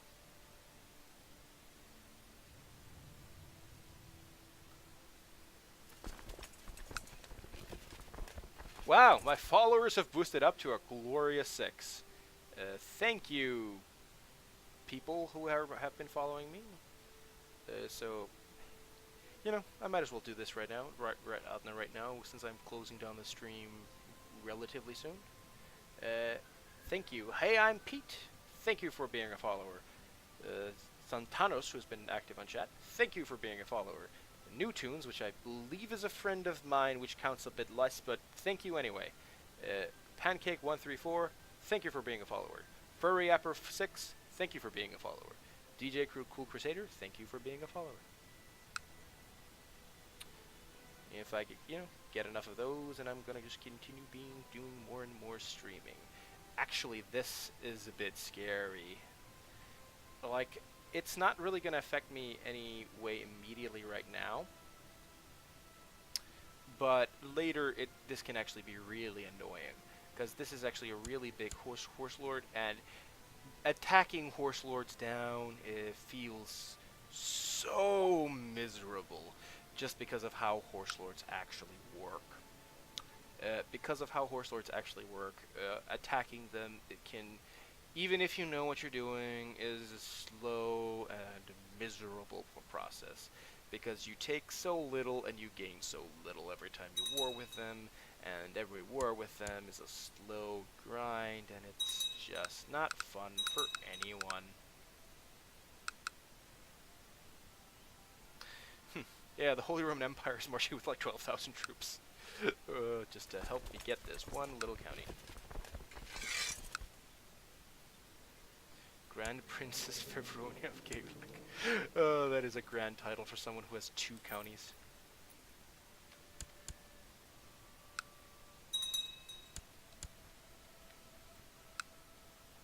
Okay, it's gonna 22 October 1204. Okay, it's only about a year or so until that one gets finished. I'm gonna also try to stack up enough money to build a castle here, or here. Here the castle's gonna be more expensive. It's gonna be like 558. Although, because that one actually will have a whole, like a church holding it in it already. Actually, I think I'm gonna build it in this one specifically, also because,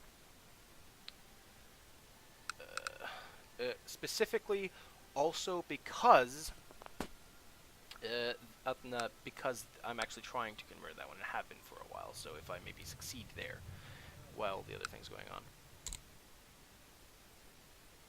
Yeah, when you're suffering attrition and the fort level is that low, assaulting is actually just going to cost you to lose less. Upland. No, I don't want to give you people titles when I'm below my demesne. Domain, sorry.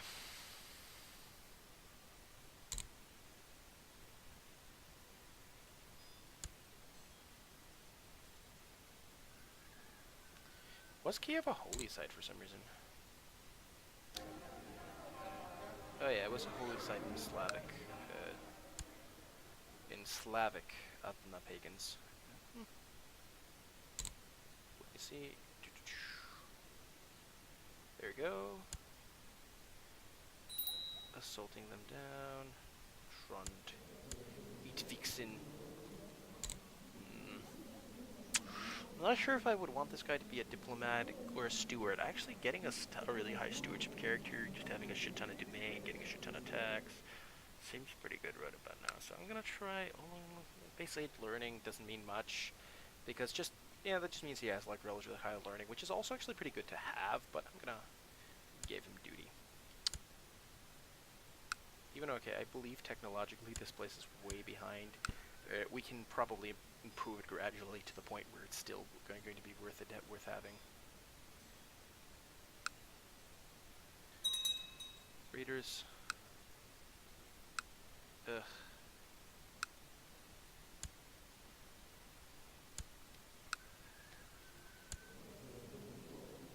Yeah, I'm going to be conquering their ass pretty soon. I'm gonna quit, or at least before I make the Scottish. Before I at least declare war on the Scots.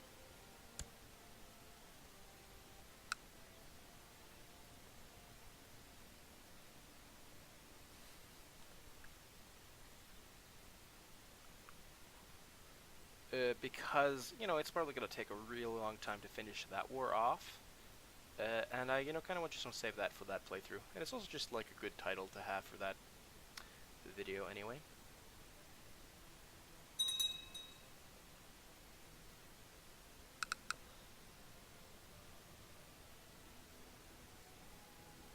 Let's assault this.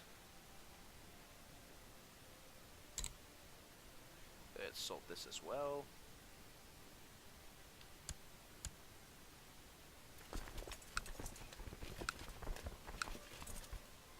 Let's march over here. Have they actually lost any troops? Okay, they've actually lost enough troops to the point where this army should be able to take care of them.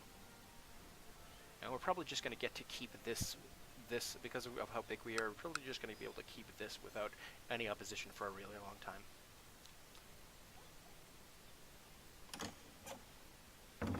English. Random courtier with someone random. Yes, but how would you like to be betrothed to my daughter? It's also going to provide both of us with him with a bit more prestige because he's going to be marrying into an emperor seat.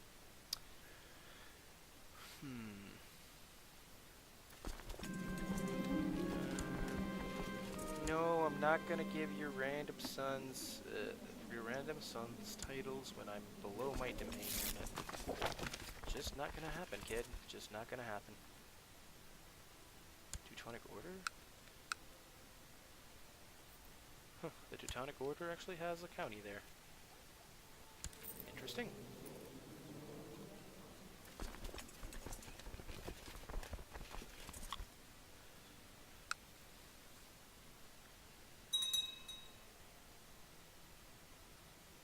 Okay, good. Okay, in order to win this war, we're gonna make sure the leaders are all right. Okay, we're gonna have to fit one more commander in there. 14, I don't want to bother looking for anything better than that. It's probably gonna be fine. Count John and get right up in there.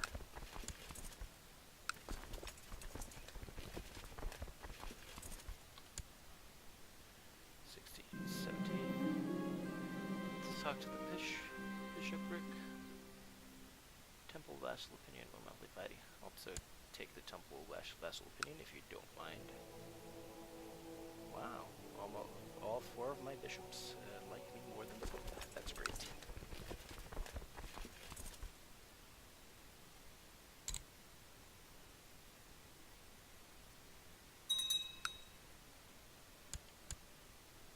It's also going to be good because I'm actually going to have a lot of money. Okay, I'm occupying your capital.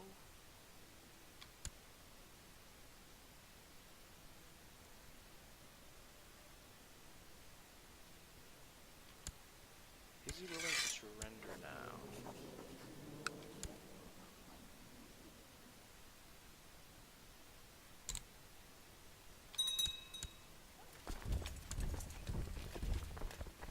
Just gonna march straight past them, keep assaulting their things. This thing's gonna buckle any minute now. Oh yeah, that's occupied. With that being occupied, it's relatively easy to occupy some of the rest, and that actually might be provide me with the 15 war score I need. They're marching for, yeah, Brinsky. Is Venice their ally for some reason? Venice is defending against King Soldages in Hungary, and he's for some reason defending in the Tribute War, but not in Mine War. They probably had an alliance that then fell out, but the war was still going on, so they can't back out of it. Which again is fine. Is the surrender?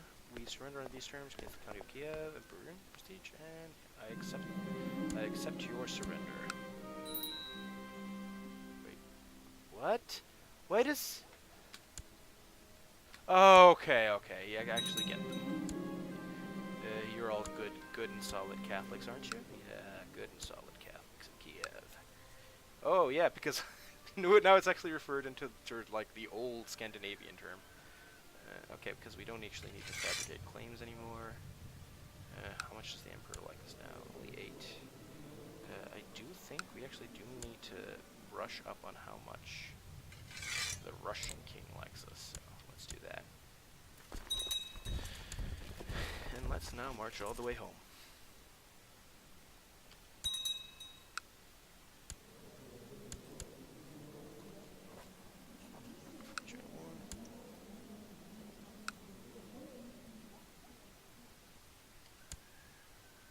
I don't want to join the war at this point. He's probably not going to call me into it.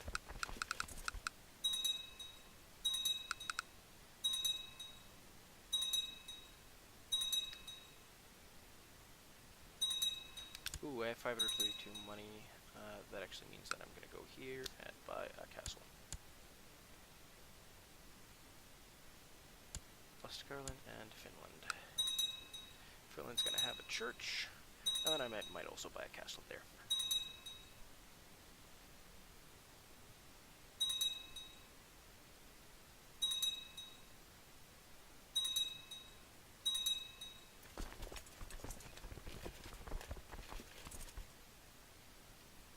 Actually, wait, I didn't check to see if the guy who was the previous claimant had died. Okay, so if we can press the claim, we're just going to do that immediately as our army returns here. And we're going to have enough army here, especially if we ally ourselves with England.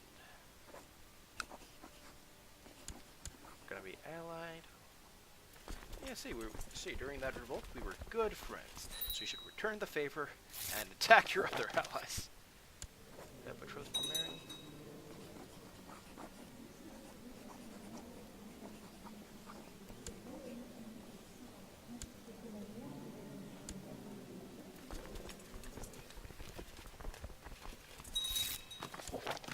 That's fine, whatever.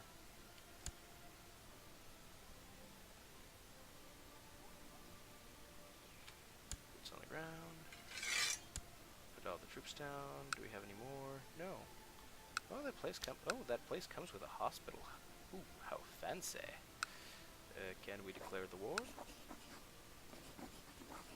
Pilotus of Scotland. And with the combined forces of England, Holy Roman Empire, and Hungary, I think this is actually going to go pretty well for us. So we're going to declare the war, and let this be the note we are left on. Done. So until next time, when we are going to proceed to conquer Scotland, and of course get the English to help, because when the Scottish need a good bashing, the English are always right there to help you do it. So until next time, Deus Vult.